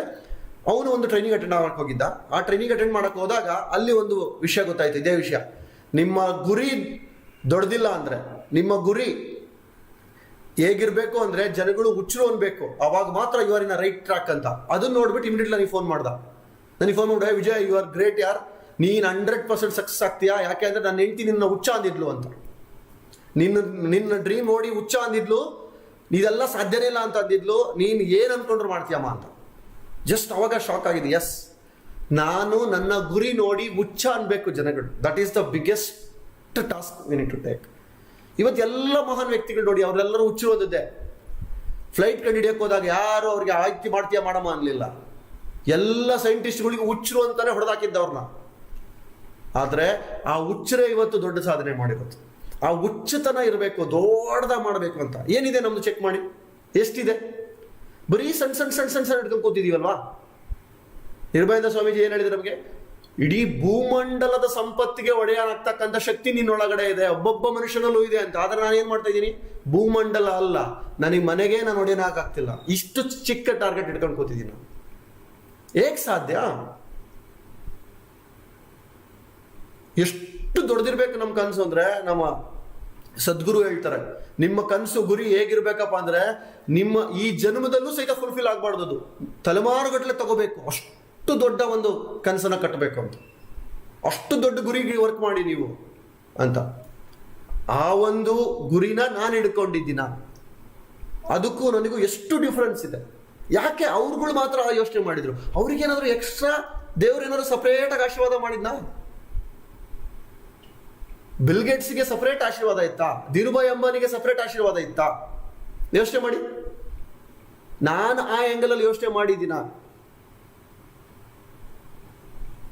ಎಲ್ಲಾ ಮೆಂಟಾಲಿಟಿ ಇದೇನಂತ ಗೊತ್ತಾ? ಕುರಿ ಮಂದೆ ಅಂತೀವಿ ನಾವು ಅದಕ್ಕೆ. ಕುರಿಗಳು ಹೋಗ್ತಾ ಇರೋದು, ಎಲ್ಲಾ ಕುರಿಗಳು ಹೋಗ್ತಾ ಇದೆ, ನಾನು ಹೋಗ್ತಾ ಇದ್ದೀನಿ ಅವ್ರ ಜೊತೆ. ಗುರಿ ಇಲ್ದಲಿರೋ ಜೀವನ ಹೇಗೆ ಅಂದ್ರೆ, ನನ್ನ ಗುರು ಒಬ್ರು ಹೇಳ್ತಾ ಇದ್ರು, ಬೀದಿ ನಾಯಿಗೆ ಸಮ ಅಂತ. ಬೀದಿ ನಾಯಿಗೆ ಏನಿರುತ್ತೆ ಟಾರ್ಗೆಟ್? ಎಲ್ಲೋಗುತ್ತೆ ಅಲ್ಲೋಗುತ್ತೆ, ಎಲ್ಲೋಗುತ್ತೆ ಅಲ್ಲಿ ಚುಚ್ಚು ಮಾಡುತ್ತೆ, ಎಲ್ಲೋಗುತ್ತೆ ಅಲ್ಲಿ ತಿನ್ನುತ್ತೆ, ಬೌ ಅನ್ನುತ್ತೆ, ಅಷ್ಟೇ. ಗುರಿನೇ ಇಲ್ಲ ಅದಕ್ಕೆ ಲೈಫಿಗೆ. ಹಂಗಾರೆ ಅದೇ ತರ ಜೀವನ ಮಾಡ್ಬೇಕಾ ನಾನು? ಏನಿದೆ ನನ್ನ ಗುರಿ? ನನ್ನ ಲೈಫಲ್ಲೂ ನಾನು ದೊಡ್ಡ ಗುರಿ ಇಟ್ಕೊಂಡಿಲ್ಲ. ನಾನು ಬೇರೆಯವ್ರಿಗೆ ಏನಾದ್ರು ಕೊಡುಗೆ ಕೊಡಬೇಕು ಅನ್ನೋ ಗುರಿನೂ ಇಲ್ಲ. ಹಾಗಿದ್ರೆ ನನ್ನ ಜೀವನ ಅಷ್ಟೇ ಸಾಕಾ? ನನ್ನ ಸಾಮರ್ಥ್ಯ ಅಷ್ಟೇನಾ? ಆದ್ರೆ ಹುಚ್ಚಂತರ ಗುರಿ ಹಿಡ್ಕೊಳ್ಳೋದು ಅಂದ್ರೆ ಏನು? ಶಾಕ್ ಆಗ್ಬೇಕು ಎಲ್ರಿಗೂ. ಇದು ಅಸಾಧ್ಯ ಅಂತ ಹೇಳ್ಬೇಕು, ಬೇರೆಯವ್ರಿಗೆ ಆಗಲ್ಲ. ಬಿಕಾಸ್ ಅವ್ರಿಗೆ ಈ ಒಂದು ಮೆಂಟಾಲಿಟಿ ಇರೋದಿಲ್ಲ. ಅವ್ರ ತರನೇ ನಾನು ಇರ್ಬೇಕಾ? It is my choice. ಇವತ್ತು ಈ ಶಕ್ತಿ ನಮ್ಮೊಳಗಡೆ ಯಾಕೆ ಬಂದಿದೆ ಅಂದ್ರೆ, ನಮಗೆ ಆ ಒಂದು ಪಾಠ, ನಿರ್ಭಯಾನಂದ ಸ್ವಾಮೀಜಿ ಹೇಳ್ತಾರಲ್ಲ, ಈ ಒಂದು ಶಿಕ್ಷಣ, ನಮ್ಮ ಶಕ್ತಿ ಎಷ್ಟಿದೆ ಅಂತಕ್ಕಂಥ ಶಿಕ್ಷಣ ಸಿಕ್ಕರೆ ಏನ್ ಬೇಕಾದ್ರೂ ಮಾಡುತ್ತೆ. ಇದಕ್ಕೋಸ್ಕರ ನಾವು ಇವತ್ತಿಟ್ಟಿರೋ ಟಾರ್ಗೆಟ್ ಏನು? 6 ಸಬ್ಜೆಕ್ಟ್ ಅಲ್ಲಿ ಅದ್ವಿತೀಯ ಸಾಧನೆ ಮಾಡಬೇಕು. ಏನಿದೆ ನಮ್ದು ತಪನೆ? ಎವ್ರಿ ಡೇ ನಾವೇನು ಚಾಂಟ್ ಮಾಡ್ತಿದ್ದೀವಿ, ಇಡೀ ಪ್ರಪಂಚದ ಮನುಕುಲ ಎಲ್ಲರೂ ಕೋಟ್ಯಾಧಿಪತಿ ಆಗ್ಬೇಕು. ದಟ್ ಈಸ್ ದ ಬಿಗ್ಗೆಸ್ಟ್ ಗೋಲ್. ಎಲ್ಲರೂ ಕೋಟ್ಯಾಧಿಪತಿ ಆಗೋ ಸಾಧ್ಯತೆ ಇದೆ. ಎಲ್ಲರೂ ಸಹಿತ 100 ವರ್ಷಕ್ಕಿಂತ ಜಾಸ್ತಿ ಬದುಕಬೇಕು. ಮೋದಿ ಕೇರಳ ಬರ್ತಕ್ಕಂಥ ಪ್ರತಿಯೊಬ್ಬರು ಕೋಟ್ಯಾಧಿಪತಿ ಆಗ್ಬೇಕು. ಇದು ನಮ್ಮ ಸಮೀರ್ ಮೋದಿ ಸಂಕಲ್ಪ. ಯಾಕಾಗಲ್ಲ? ಎಲ್ಲರೂ ಸಹಿತ ಪ್ರೀತಿ ವಿಶ್ವಾಸದಲ್ಲಿ ಇರಬೇಕು. ನನ್ನೊಂದು ದೊಡ್ಡ ಗುರಿ ಇದೆ. ಏನಪ್ಪಾ ಅಂದ್ರೆ, ಇದ್ರ ಹೇಳಿದ್ರೆ ಹುಚ್ಚು ಅಂತೀರ ನೀವು. ಒಂದಿನ ಇಂಡಿಯಾ ಪಾಕಿಸ್ತಾನ ಒಂದಾಗಬೇಕು ಅಂತ. ಯಾವ ದೇಶಗಳು ಹೊಡೆದಾಡ್ತಿದೆ ಪ್ರೀತಿಯಿಂದ. ನಮ್ಮ ಮನೆಯಲ್ಲ ಇಂಡಿಯಾ ಪಾಕಿಸ್ತಾನಗಳು ಒಂದಾಗ್ತಾ ಹೋದ್ರೆ ಅದು ಸಹಿತ ಆಗ್ಬಿಡುತ್ತೆ ಅಂತ. ಆ ಥರ ಒಂದು ದೊಡ್ಡ ಗುರಿ ಇಟ್ಕೊಳ್ಬೇಕಾಗಿದೆ ನಾವು. ಈ ತರ ಗುರಿಗಳು ನಾವು ಯೋಚನೆ ಮಾಡಿಲ್ಲ. ಈಗ ಯೋಚನೆ ಮಾಡಿ, ಒಂದೇ ಒಂದು ಕ್ಷಣ ನಿಮ್ಮ ಮಕ್ಕಳಿಗೆ ಏನು ಪಾಠ ಮಾಡ್ತಿದ್ದೀರಾ? ನಿಮ್ಮ ಮಕ್ಕಳಿಗೆ ಅಪ್ಪ ನಾನು ಬರೀ 35 ತಗೊಳ್ತೀನಿ ಅಂದ್ರೆ ಸುಮ್ಮನೆ ಇರ್ತೀರಾ? 100 ತಗೋಬೇಕು, 100ಕ್ಕೆ 1 ಕಡಿಮೆ ಆಗಂಗಿಲ್ಲ. ಮಕ್ಕಳಿಗೆ ಮಾತ್ರ ನೀವು 5 ಗೋಲ್ ಹಿಡ್ಕೊಳ್ಳಿ ಅಂತೀರಾ. ಆದ್ರೆ ನಾನು ಮಾತ್ರ ಆಡಿದರೆ ಗೋಲ್ ಹಿಡ್ಕೊಂಡಿರ್ತೀನಿ. ಇದು ಹೆಂಗೆ ಸಾಧ್ಯ? ನಾನು ಆಡಿದರೆ ಗೋಲ್ ಹಿಡ್ಕೊಂಡು ಮಕ್ಕಳಿಗೆ ಹೆಂಗೆ ನಾನು ದೊಡ್ಡ ವ್ಯಕ್ತಿ ಆಗುತ್ತೆ? ಅದಕ್ಕೆ ಮತ್ತೆ ಕತೆ ಹೇಳೋದು ನಾವು, ನನ್ನ ಕತೆ ಬೇರೆ ಇತ್ತು ಅಂತ. ಅದು ಮುಂದೆ ಬರುತ್ತೆ. ನನ್ನ ಲೈಫ್ ಹಂಗಿರಲಿಲ್ಲ, ನೀನಿಗೆಲ್ಲ ಕೊಡ್ತಾ ಇದ್ದೀನಿ. ನಾನು ಮಾಡಿದ್ರೆ ಅವ್ನು ಮಾಡೋದಲ್ವಾ? ನಾನು ಮಾತ್ರ ಮಕ್ಕಳಿಂದ 5 ಸ್ಕೋರ್ ಎಕ್ಸ್ಪೆಕ್ಟ್ ಮಾಡ್ತಾ ಇದ್ದೀನಿ, ನಾನು ಮಾತ್ರ ಆಡಿದರೆ ಸ್ಕೋರಲ್ಲೇ ಇರ್ತೀನಿ. ಹೆಂಗೆ ಸಾಧ್ಯ? ಯೋಚನೆ ಮಾಡಿದ್ದೀನ ನೋಡಿ. ಇವತ್ತಿನಿಂದ ನಿಮ್ಮ ಗುರಿಗಳು ಯಾವುದೇ ಆಗಿರಲಿ, ಅದು ಈ 6 ಸಬ್ಜೆಕ್ಟಲ್ಲಿ ಇರ್ಬೋದು, ಇನ್ನುಳಿದಿರೋ ಯಾವುದೇ ಸಬ್ಜೆಕ್ಟ್ ಇರ್ಬೋದು, ಅದು ದೊಡ್ಡದಾಗಿ ಇಡಿ. ಆ ದೊಡ್ಡದಾಗಿಟ್ಟಾಗ ಅದಕ್ಕೆ ಬೇಕಾಗಿರೋದನ್ನ ನಾವು ಮಾಡ್ತಾ ಹೋಗ್ತೀವಿ. ಸಣ್ಣದಾಗಿ ಇಟ್ಕೊಂಡ್ರೆ ಅದಕ್ಕೆ ಬೇಕಾಗಿರೋದಷ್ಟು ತೃಪ್ತಿ ಆಗ್ತೀವಿ. ಇದಕ್ಕೆ ಏನ್ ಹೇಳ್ತಾರೆ ನಮಗೆ? ಹೇಗೆ ನಾನು ಎವ್ರಿ ಡೇ ನನಗೆ ನೆನ್ಪು ಬರ್ತಾರೆ. ಯಾರು? ಅಬ್ದುಲ್ ಕಲಾಂ ಜಿ. ಅವ್ರು ಹೇಳ್ತಾ ಇರೋದೇನೋ, ರಾತ್ರಿ ಕನ್ಸು ಕಾಣೋದಲ್ಲ ಕನಸು, ನಿದ್ದೆನಲ್ಲಿ ಕಾಣೋ ಕನಸಲ್ಲ ಕನಸು, ನಿದ್ದೆನೇ ಬರಬಾರ್ದು ಅಂತ ಕನಸು ಕಂಡಿರ್ಬೇಕು ಅಂತ. ಮೊನ್ನೆ ನನಗೆ ಒಬ್ರು ನಾವು ಹೇಳ್ತಾ ಇದ್ರು, ಎಷ್ಟೊತ್ತಿ ಮಲಗ್ತೀರಾ, ನೀವೇನು ಹೆಂಗೆ ನಿದ್ದೆ ಮಾಡ್ತೀರಾ? ಅದಕ್ಕೆ ಹೇಳ್ತಾ ಇದ್ರು, ನನಗೆ ಎಷ್ಟೊಂದು ಸಮಸ್ಯೆ ಇದೆ, ಆದರೂ ನಾನು ಬೆಳಿಗ್ಗೆ 5 ಗಂಟೆಗೆ ಎದ್ದೊಳಗೆ ಕಷ್ಟಪಡ್ತೀನಿ, ನಿಮಗೆಲ್ಲ ಇದೆ, ದುಡ್ಡು ಬೇಜಾನಿದೆ, ಎಲ್ಲ ಇದೆ, ಆದರೂ ನೀವು ಮಾತ್ರ ಹಿಂಗೆ ಎದ್ದೊಳ್ತೀರಾ ಯಾಕೆ ಅಂತ. ಅದೇ ಪ್ರಾಬ್ಲಮ್ಮು, ಇದೇ ಮೆಂಟಾಲಿಟಿ ಪ್ರಾಬ್ಲಮ್ಮು. ನನಗೆ 5 ಲಕ್ಷ ಬರ್ತಿದೆ, ನನಗೆ ಸಾಕು ಅಂತ ಕುತ್ಕೊಂಡಿದ್ರೆ ಯಾವತ್ತೂ ಕುತ್ಕೋಬೋದಿತ್ತು. ಆದರೆ ನನ್ನ ಗುರಿ ಅಲ್ವೇ ಅಲ್ಲ ಅದು. ಇಡೀ ವರ್ಲ್ಡ್ ಕೋಟ್ಯಾಧಿಪತಿಗಳಲ್ಲಿ ಆಗ್ಬೇಕು, ಎಲ್ಲರೂ ಬೋಧಿಕೆಯಲ್ಲಿ ಬರೋರು ಎಲ್ಲರೂ ಕೋಟ್ಯಾಧಿಪತಿ ಆಗ್ಬೇಕು, ಎಲ್ಲರೂ 6 ಸಬ್ಜೆಕ್ಟಲ್ಲಿ ಸ್ಕೋರ್ ಮಾಡಬೇಕು. ಆ ಡ್ರೀಮಿನ ವರ್ಕ್ ಮಾಡ್ತಾ ಇದ್ದೀನಿ, ನಿದ್ದೆ ಬರೋಕ್ಕೆ ಚಾನ್ಸೇ ಇಲ್ಲ ನನಗೆ. ಆ ಥರ ನೀವುಗಳು ಒಬ್ಬೊಬ್ಬರು ಸಹಿತ ಸಂಕಲ್ಪ ಮಾಡಿದ್ದೀರಾ ನೋಡಿ. ಆ ಥರ ಒಂದು ದೊಡ್ಡ ಗುರಿ ಹಿಡ್ಕೊಂಡು ಕೆಲಸ ಮಾಡಿದ್ರೆ ಅದು ಮಾತ್ರ ನಿಮಗೆ ಮೊನ್ನೆ ಗೊತ್ತಾಗಿದೆ, ಸಬ್ ಕಾನ್ಶಿಯಸ್ ಮೈಂಡಲ್ಲಿ ಇಡೀ ಬ್ರಹ್ಮಾಂಡ ನಿಮಗೆ ಸಪೋರ್ಟ್ ಮಾಡುತ್ತೆ. ಅಂತ ಗುರಿ ಇರೋ ಹುಚ್ಚರು ನಿಮಗೆ ಸಿಗ್ತಾರೆ. ಆ ಗುರಿ ಇರ್ತಕ್ಕಂಥದನ್ನ ಪಡೆಯೋದಕ್ಕೆ ಏನೆಲ್ಲ ಆಗಬೇಕು ಈ ಪ್ರಪಂಚದಲ್ಲಿ ಎಲ್ಲ ನಿಮಗೆ ಘಟಿಸುತ್ತೆ. ನಿಮಗೆ ಹೋಲ್ ವರ್ಲ್ಡ್ ಸಪೋರ್ಟ್ ಮಾಡುತ್ತೆ, ಹೋಲ್ ಯೂನಿವರ್ಸ್ ಸಪೋರ್ಟ್ ಮಾಡುತ್ತೆ. ನಿಮಗೆ ಗುರಿ ಇಲ್ಲದೆ ಚಿಕ್ಕದ್ರಿಂದ ಅದಕ್ಕೆ ಬೇಕಾಗಿರೋ ಸಪೋರ್ಟ್ ಮಾಡುತ್ತೆ ಅಷ್ಟೇ. ನಾನು ಒಂದ್ ಕಡೆ ಹೇಳ್ತೀನಿ, ಇವಾಗೆಲ್ಲ ಕೊರೋನಾ ಭೀತಿ ಇದೆ ಎಲ್ರಿಗೂ. ಕೊರೋನಾ ಭೀತಿ ಭಯ ಯಾಕಾಗ್ತಿದೆ? ನೀವು ದೊಡ್ಡ ಗುರಿ ಹಿಡ್ಕೊಂಡ್ರೆ ಆ ಯಮನೂ ಎದುರ್ತಾ ನಿಮ್ಮ ಹತ್ರ ನಿಮ್ಮನ್ನು ಪ್ರಾಣ ತೆಗಿಯಕ್ಕೆ ಅಂತ. ಆದ್ರೆ ಆ ಒಂದು ಸಂಕಲ್ಪ ನಾನು ಮಾಡಿರ್ಬೇಕು. ನಾನು ದೊಡ್ಡದಾಗಿ ಸಾಧನೆ ಮಾಡ್ತೀನಿ, ದೊಡ್ಡದಾಗಿ ಕೊಡುಗೆ ಕೊಡ್ತೀನಿ ಅನ್ನೋ ಸಂಕಲ್ಪ ನಾನು ಸ್ಟ್ರಾಂಗ್ ಇದ್ರೆ ನನಗೆ 100% ನಾನು ಸಹ ಮಿಲಿಯನೇರ್ಸ್ ಅಲ್ಲ ಒಬ್ಬ ಆಗ್ತೀನಿ. ನಾನು ಕೋಟ್ಯಾಧಿಪತಿ ಆಗ್ತಕ್ಕಂಥ ಶಕ್ತಿ ನನ್ನೊಳಗಡೆ ಇದೆ. ಇದೇ ತರ ಮುಂದೆ ನೋಡ್ತಾ ಹೋಗೋಣ. ದ ಮೋಸ್ಟ್ ಇಂಪಾರ್ಟೆಂಟ್ ಏನು, ಈಸಿಯಾಗಿ ಕ್ವಿಟ್ ಮಾಡಿಬಿಡ್ತಾರೆ ಅವರೇಜ್ ಮೆಂಟಾಲಿಟಿರು.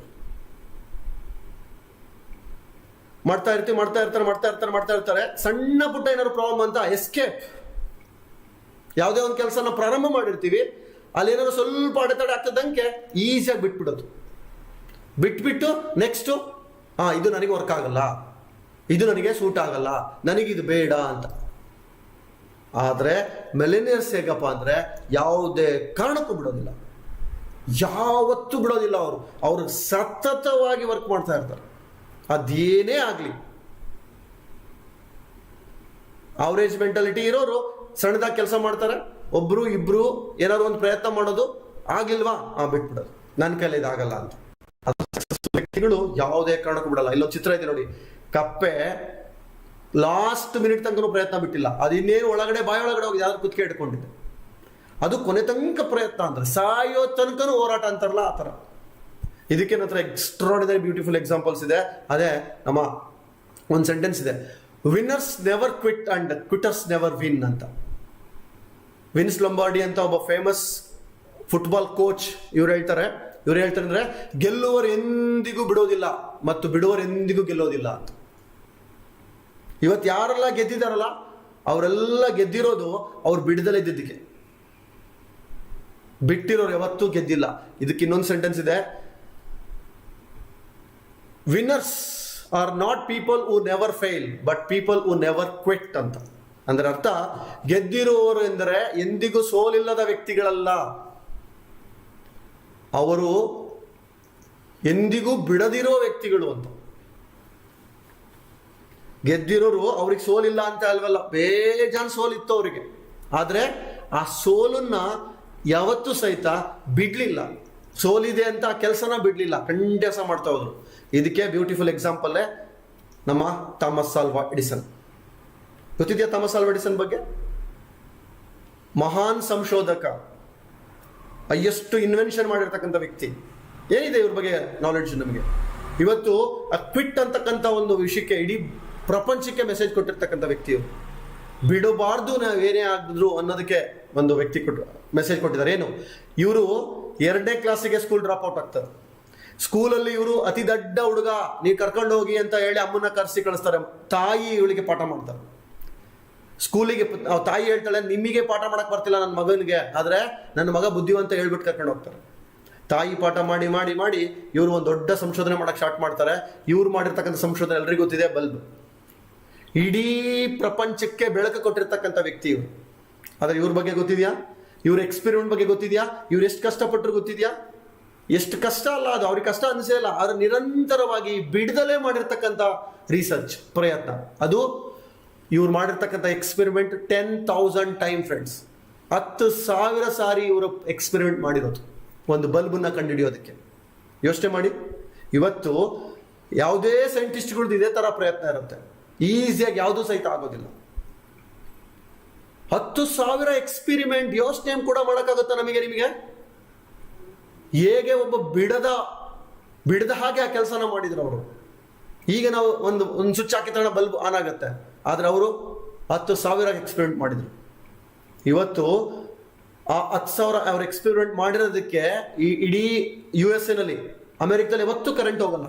ಅವ್ರು ಮಾಡಿರೋ ಆ ಸಾಧನೆಗೆ ಇವತ್ತು ಅವ್ರ ಬರ್ತ್ಡೇ ದಿನ 2 ನಿಮಿಷ ನೈಟ್ ಪವರ್ನ ಕಟ್ ಮಾಡ್ತಾರೆ. ಯಾಕೆ ಅಂದ್ರೆ ಅವ್ರಿಗೆ ಗೌರವ ಕೊಡೋದಕ್ಕೆ, ಇಡೀ USA ಅರ್ಥ ಮಾಡಿಸೋದಕ್ಕೆ. ಥಾಮಸ್ ಆಲ್ವಾ ಎಡಿಸನ್ ಅಂತ ವ್ಯಕ್ತಿ ಹುಟ್ಟದಲ್ಲೇ ಇದ್ದಿದ್ರೆ, ಅವ್ರು ಈ ಸಂಶೋಧನೆ ಮಾಡದಲ್ಲೇ ಇದ್ದಿದ್ರೆ ಈ ತರ ಇರ್ತಿತ್ತು ಪ್ರಪಂಚ ಅಂತ ತೋರ್ಸೋದಕ್ಕೆ, ಕತ್ತಲಾಗಿರ್ತಿತ್ತು ಅಂತ.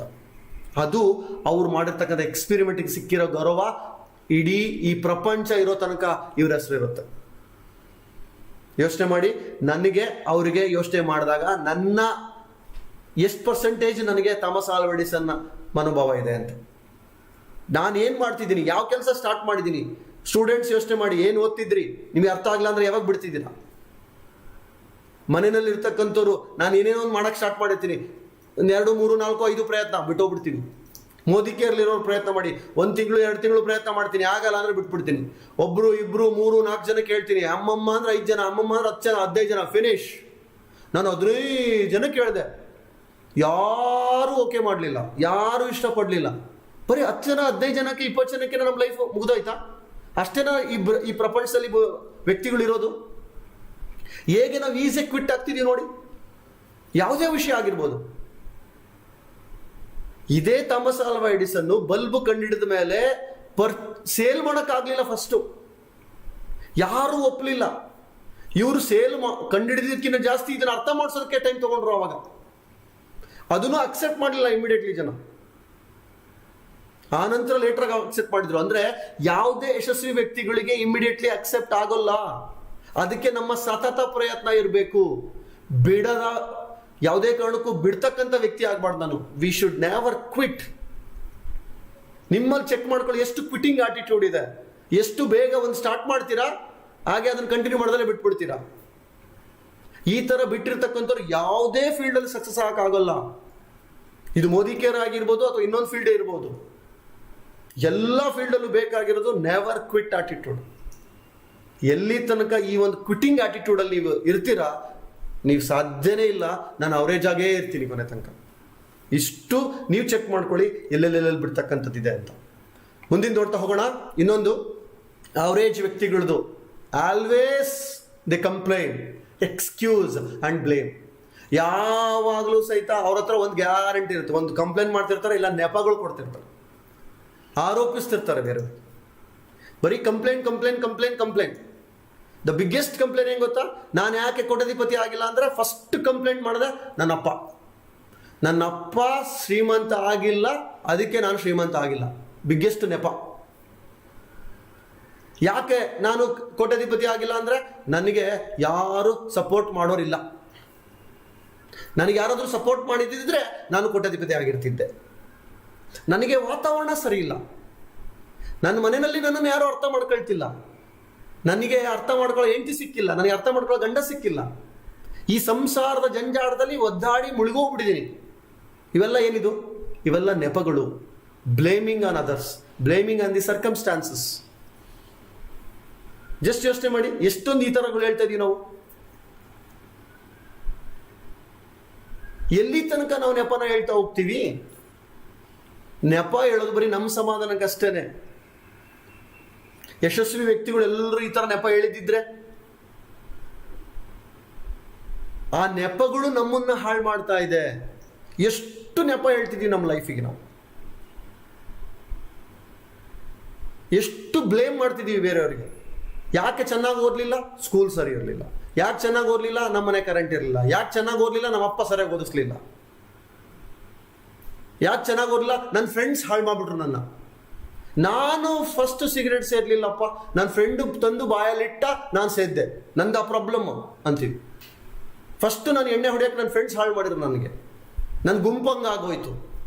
ನಾನು ಅದನ್ನು ಚೂಸ್ ಮಾಡಿದ್ದೀನಿ, ಆದರೆ ಅವ್ರ ಮೇಲೆ ಆಗ್ತಿದ್ದೀನಿ. ನನಗೆ ಯಾರೂ ಗೈಡ್ಲೈನ್ಸ್ ಕೊಡಲಿಲ್ಲ. ಕೆಲವು ಹೇಳ್ತಾರೆ ನನಗೆ ನನಗೆ ಯಾರ್ದು ಸಪೋರ್ಟ್ ಇಲ್ಲ, ನನ್ಗೆ ತಂದೆ ಕಡೆದು ಇಲ್ಲ, ನನ್ನ ಮಾವನ ಕಡೆದು ಸಪೋರ್ಟ್ ಇಲ್ಲ, ನಾನೊಬ್ಬ ಏಕಾಂಗಿ. ಈ ಥರ ಎಷ್ಟು ನೆಪಗಳು, ಬ್ಲೇಮಿಂಗ್ ಮಾಡ್ತೀವಿ ನಾವು. ಬಟ್ ಈ ಥರನೇ ಮಾಡ್ತಾ ಮಾಡ್ತಾ ನನ್ನ ಲೈಫ್ ಹಾಗೇ ಇರುತ್ತೆ. ಆದರೆ ಮಿಲಿನಿಯರ್ಸ್ ಮಾಡೋದೇನಪ್ಪ ಅಂದರೆ ದೇ ಅಕ್ಸೆಪ್ಟ್ ಸಿಚುವೇಶನ್. ವ್ಯಕ್ತಿಗಳು ಮತ್ತು ಪರಿಸ್ಥಿತಿನ ಹಾಗೆ ಸ್ವೀಕರಿಸ್ತಾರೆ. ಅವರು ಕೆಲಸ ಮಾಡೋದಕ್ಕೆ ಅವ್ರ ಹತ್ರ ಬಲವಾದ ಕಾರಣ ಇರುತ್ತೆ. ಆವರೇಜ್ ವ್ಯಕ್ತಿಗಳಿಗೆ ಬಲವಾದ ನೆಪ ಇರುತ್ತೆ, ಕೆಲಸ ಮಾಡೋದಕ್ಕೆ ಕಾರಣ ಇರೋದಿಲ್ಲ ಅಲ್ಲಿ. ಆದರೆ ಯಶಸ್ವಿ ವ್ಯಕ್ತಿಗಳಿಗೆ, ಮಿಲಿನಿಯರ್ಸ್ ಇರ್ತಕ್ಕಂಥವ್ರಿಗೆ, ಅವರಿಗೆ ಒಂದು ಬಲವಾದ ಕಾರಣ ಇರುತ್ತೆ. ಅವ್ರು ದೊಡ್ಡ ಗುರಿಗೆ ಅವ್ರು ವರ್ಕ್ ಮಾಡ್ತಿರ್ತಾರೆ. ಅದೇನೇ ಆಗಲಿ ನಾನು ಅದನ್ನು ಪಡಿತೀನಿ ಅನ್ನೋ ಒಂದು ಸಂಕಲ್ಪ ಸ್ಟ್ರಾಂಗ್ ಆಗಿರುತ್ತೆ. ಇಲ್ಲಿ ಏನಾಗುತ್ತೆ, ನೆಪಗಳೇ ದೊಡ್ಡದಾಗ್ಬಿಡುತ್ತೆ. ಬರಬೇಕು ಅಂತಿದ್ದೆ, ಮೋಡ ಆಗಿತ್ತು, ಮಳೆ ಬರುತ್ತೆ ಅನ್ಕೊಂಡು ಸುಮ್ಮನಾಗ್ಬಿಟ್ಟೆ. ಕಾಲ್ ಮಾಡಬೇಕು ಅಂತಿದ್ದೆ, ಇನ್ನೊಂದೇನೋ ಬಂತು, ಸುಮ್ಮನಾಗ್ಬಿಟ್ಟೆ. ಎಷ್ಟು ಸಣ್ಣ ಸಣ್ಣ ಸಣ್ಣ ನೆಪಗಳು ಕೊಡ್ತೀವಿ ನಾವು. ಯೋಚನೆ ಮಾಡಿ, ಎಷ್ಟು ನೆಪಗಳೆಲ್ಲ ಹಿಂಗೆ ಜೀವಿಸ್ಬಿಟ್ಟಿದೀವಿ ನಾವು. Yes or no? ಓದೋದ್ರಿಂದ ಹಿಡ್ಕೊಂಡು ಕೆಲಸಕ್ಕೂ ನಾವು ನೆಪ ಕೊಡ್ತಾ ಇದ್ದೀವಿ. ನಾನು ಬೇರೆಯವರಿಗೆ ಕಾಂಟ್ರಿಬ್ಯೂಷನ್ ಮಾಡೋದಕ್ಕೆ ನೆಪ ಕೊಡ್ತಾ ಇದ್ದೀನಿ ನಾನು. ಇವತ್ತು ಇಲ್ಲಿರ್ತಕ್ಕಂಥ ಎಷ್ಟು ನೆಪಗಳು ನಮ್ಮನ್ನು ಏನು ಮಾಡುತ್ತೆ? ನೆಪ ನಮ್ಮನ್ನು ಯಾವತ್ತೂ ಸಕ್ಸಸ್ ಮಾಡಲ್ಲ ಫ್ರೆಂಡ್ಸ್. ಯಶಸ್ವಿ ವ್ಯಕ್ತಿಗಳು ಅವ್ರು ಎಷ್ಟೇ ಪ್ರಾಬ್ಲಮ್ ಬರಲಿ, ಅವ್ರು ಯಾವತ್ತೂ ನೆಪ ಕೊಟ್ಟಿಲ್ಲ. ಸಕ್ಸಸ್ ಬಂದಿರೋದು ಅವ್ರು ಏನೇ ಆಗಲಿ, ಎಷ್ಟೇ ಚಾಲೆಂಜಸ್ ಇದ್ರೂ ಕಾರಣ ಕೊಡ್ದಲೆ, ನೆಪ ಕೊಡ್ದಲೆ ನಾನು ಮಾಡೇ ಮಾಡ್ತೀನಿ ಅನ್ನೋ ಕಮಿಟ್ಮೆಂಟ್ ಕೊಟ್ಟಿರೋರಿಗೆ ಮಾತ್ರ. ನೀವು ಚೆಕ್ ಮಾಡ್ಕೊಳ್ಳಿ, ಎಷ್ಟೆಷ್ಟು ವಿಷಯದಲ್ಲಿ ನೀವು ನೆಪಗಳು ಕೊಟ್ಟಿದ್ದೀರಾ ಕಮಿಟ್ಮೆಂಟ್ ಕೊಡೋ ಬದಲು. ಹೆಂಗ್ ಬರಕ್ಕೆ ಸಾಧ್ಯ ನಮಗೆ ಆ ಸಕ್ಸಸ್? ಹೇಗೆ ನಾನು ಇನ್ನೊಬ್ಬರಿಗೆ ನಾನು ಎಕ್ಸಾಂಪಲ್ ಆಗಿ ಹಾಕ್ತೀನಿ. ಇದೇ ಥರ ನೆಕ್ಸ್ಟ್ ಅಂಶ ನೋಡೋಣ. Self doubt, long time to decide. ನನ್ನ ಮೇಲೆ ನನಗೆ ಅನುಮಾನ, ನಿಧಾನವಾಗಿ ಡಿಸೈಡ್ ಮಾಡೋದು, ಟೈಮ್ ತಗೊಳ್ಳೋದು, ನೋಡೋಣ, ಮಾಡೋಣ, ನನಗಾಗುತ್ತೋ ಹೆಂಗೋ, ನನ್ನ ಕೈನಲ್ಲಿ ಮಾಡೋಕ್ಕಾಗುತ್ತೋ ಹೆಂಗೋ, ಅವ್ರಿಗಾಗಲ್ಲ, ಇವ್ರಿಗಾಗಲ್ಲ, ನನಗೂ ಆಗಲ್ಲ. ಈ ಥರ ನಾರ್ಮಲ್ ಆಗಿ ನಾನು ಯೋಚನೆ ಮಾಡೋದು. ನಾನು ಯಾವತ್ತೂ ಡೌಟಲ್ಲೇ ಇರ್ತೀನಿ. ನನ್ನ ಮೇಲೆ ನನಗೆ ಡೌಟ್ ಇರೋದ್ರಿಂದ, ನಾನು ಬೇಗ ಆಕ್ಟ್ ಮಾಡ್ದಲೇ ಇರೋದ್ರಿಂದ, ನಾನು ಇಮಿಡಿಯೇಟ್ಲಿ ಆಕ್ಟ್ ಮಾಡ್ತಿಲ್ಲ, ನಾನು ಇಮಿಡಿಯೇಟ್ಲಿ ಆಕ್ಷನ್ ತಗೊಳ್ತಾ ಇಲ್ಲ, ತುಂಬ ಯೋಚನೆ ಮಾಡ್ತೀನಿ. ನೋಡೋಣ ಚಾನ್ಸೇ ಇಲ್ಲ ಫ್ರೆಂಡ್ಸ್. ಮೇಯ್ನು ಸಕ್ಸಸ್ಫುಲ್ ವ್ಯಕ್ತಿಗಳೇ, ಅವರಿಗೆ ಕನ್ವಿಕ್ಷನ್ ಇರುತ್ತೆ, ಅವರಿಗೆ ಡೌಟ್ ಇರೋದಿಲ್ಲ. ಅವರಿಗೆ ಏನು ಮಾಡಕ್ಕೆ ಹೋಗ್ತಿದ್ದಾರೆ ಅದ್ರ ಬಗ್ಗೆ ಫುಲ್ ಕನ್ವಿಕ್ಷನ್ ತಗೊಂಡಿರ್ತಾರೆ. ಫರ್ಮ್ ಮೈಂಡೆಡ್, ಅವ್ರು ತಗೊಂಡಿರ್ತಕ್ಕಂಥ ನಿರ್ಧಾರ ಸ್ಟ್ರಾಂಗ್ ಆಗಿರುತ್ತೆ. ಒಂದು ಗಾಢವಾಗಿರ್ತಕ್ಕಂಥ ಒಂದು ನಿಖರವಾದ ಮನಸ್ಸಿರುತ್ತೆ ಅವರಿಗೆ, ಗಾಢವಾದ ನಂಬಿಕೆ ಇರುತ್ತೆ. ಯೋಚನೆ ಮಾಡಿ,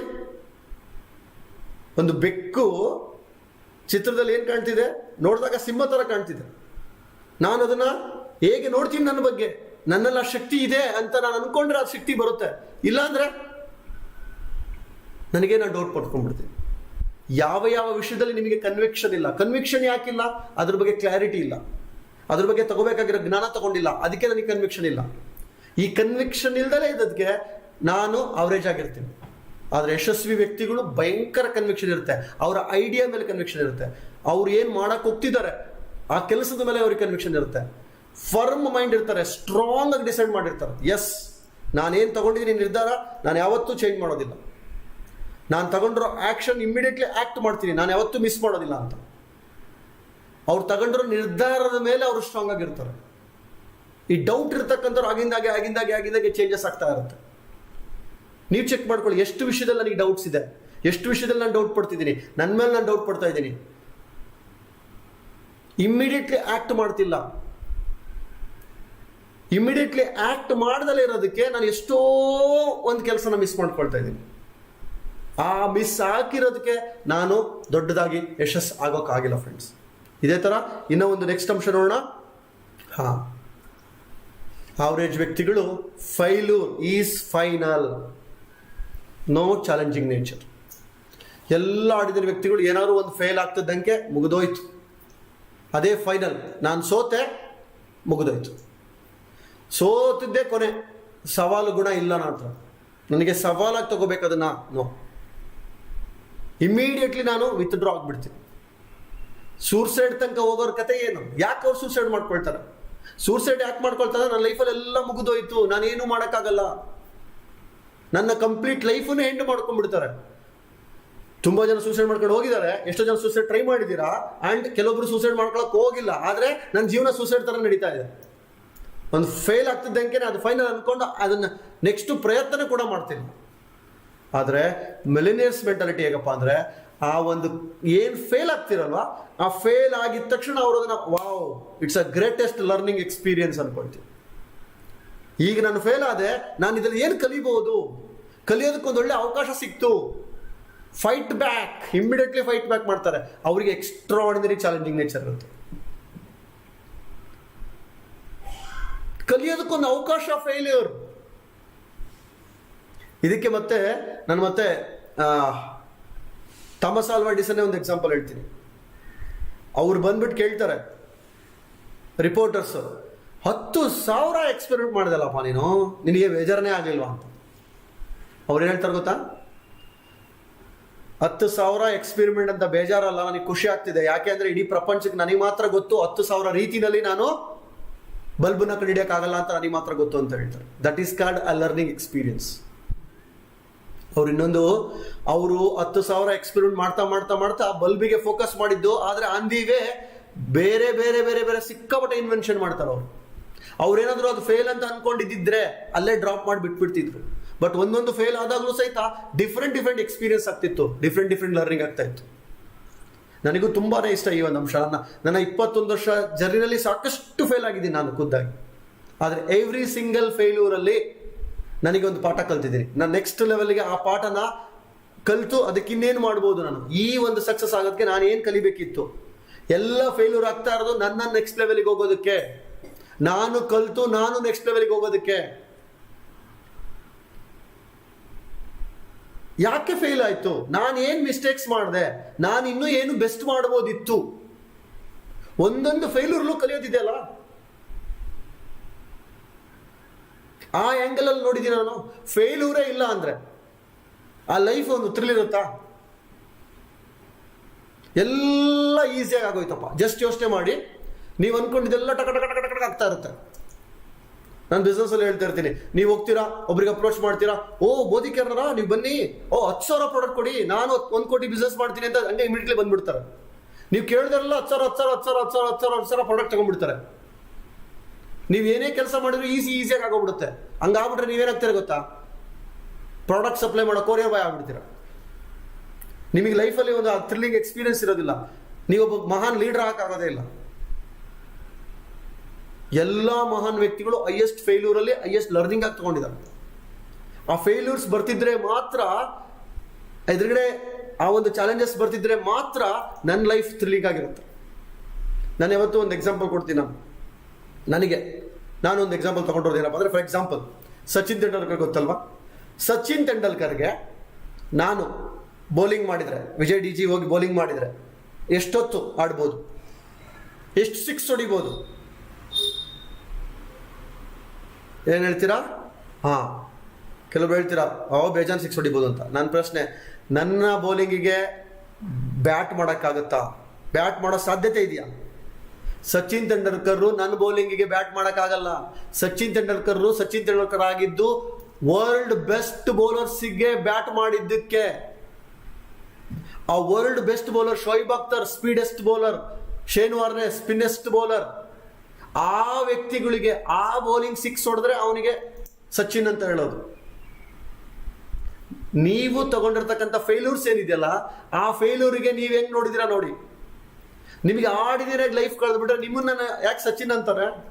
ಯಾಕೆ ಸಚಿನ್ ಹೆಂಗಾಗ್ತೀನಿ ನಾನು? ಏನೆಲ್ಲ ಚಾಲೆಂಜಸ್ ಬರುತ್ತೆ, ಆ ಫೇಲ್ಯೂರ್ಸ್ ಆಗುತ್ತೆ.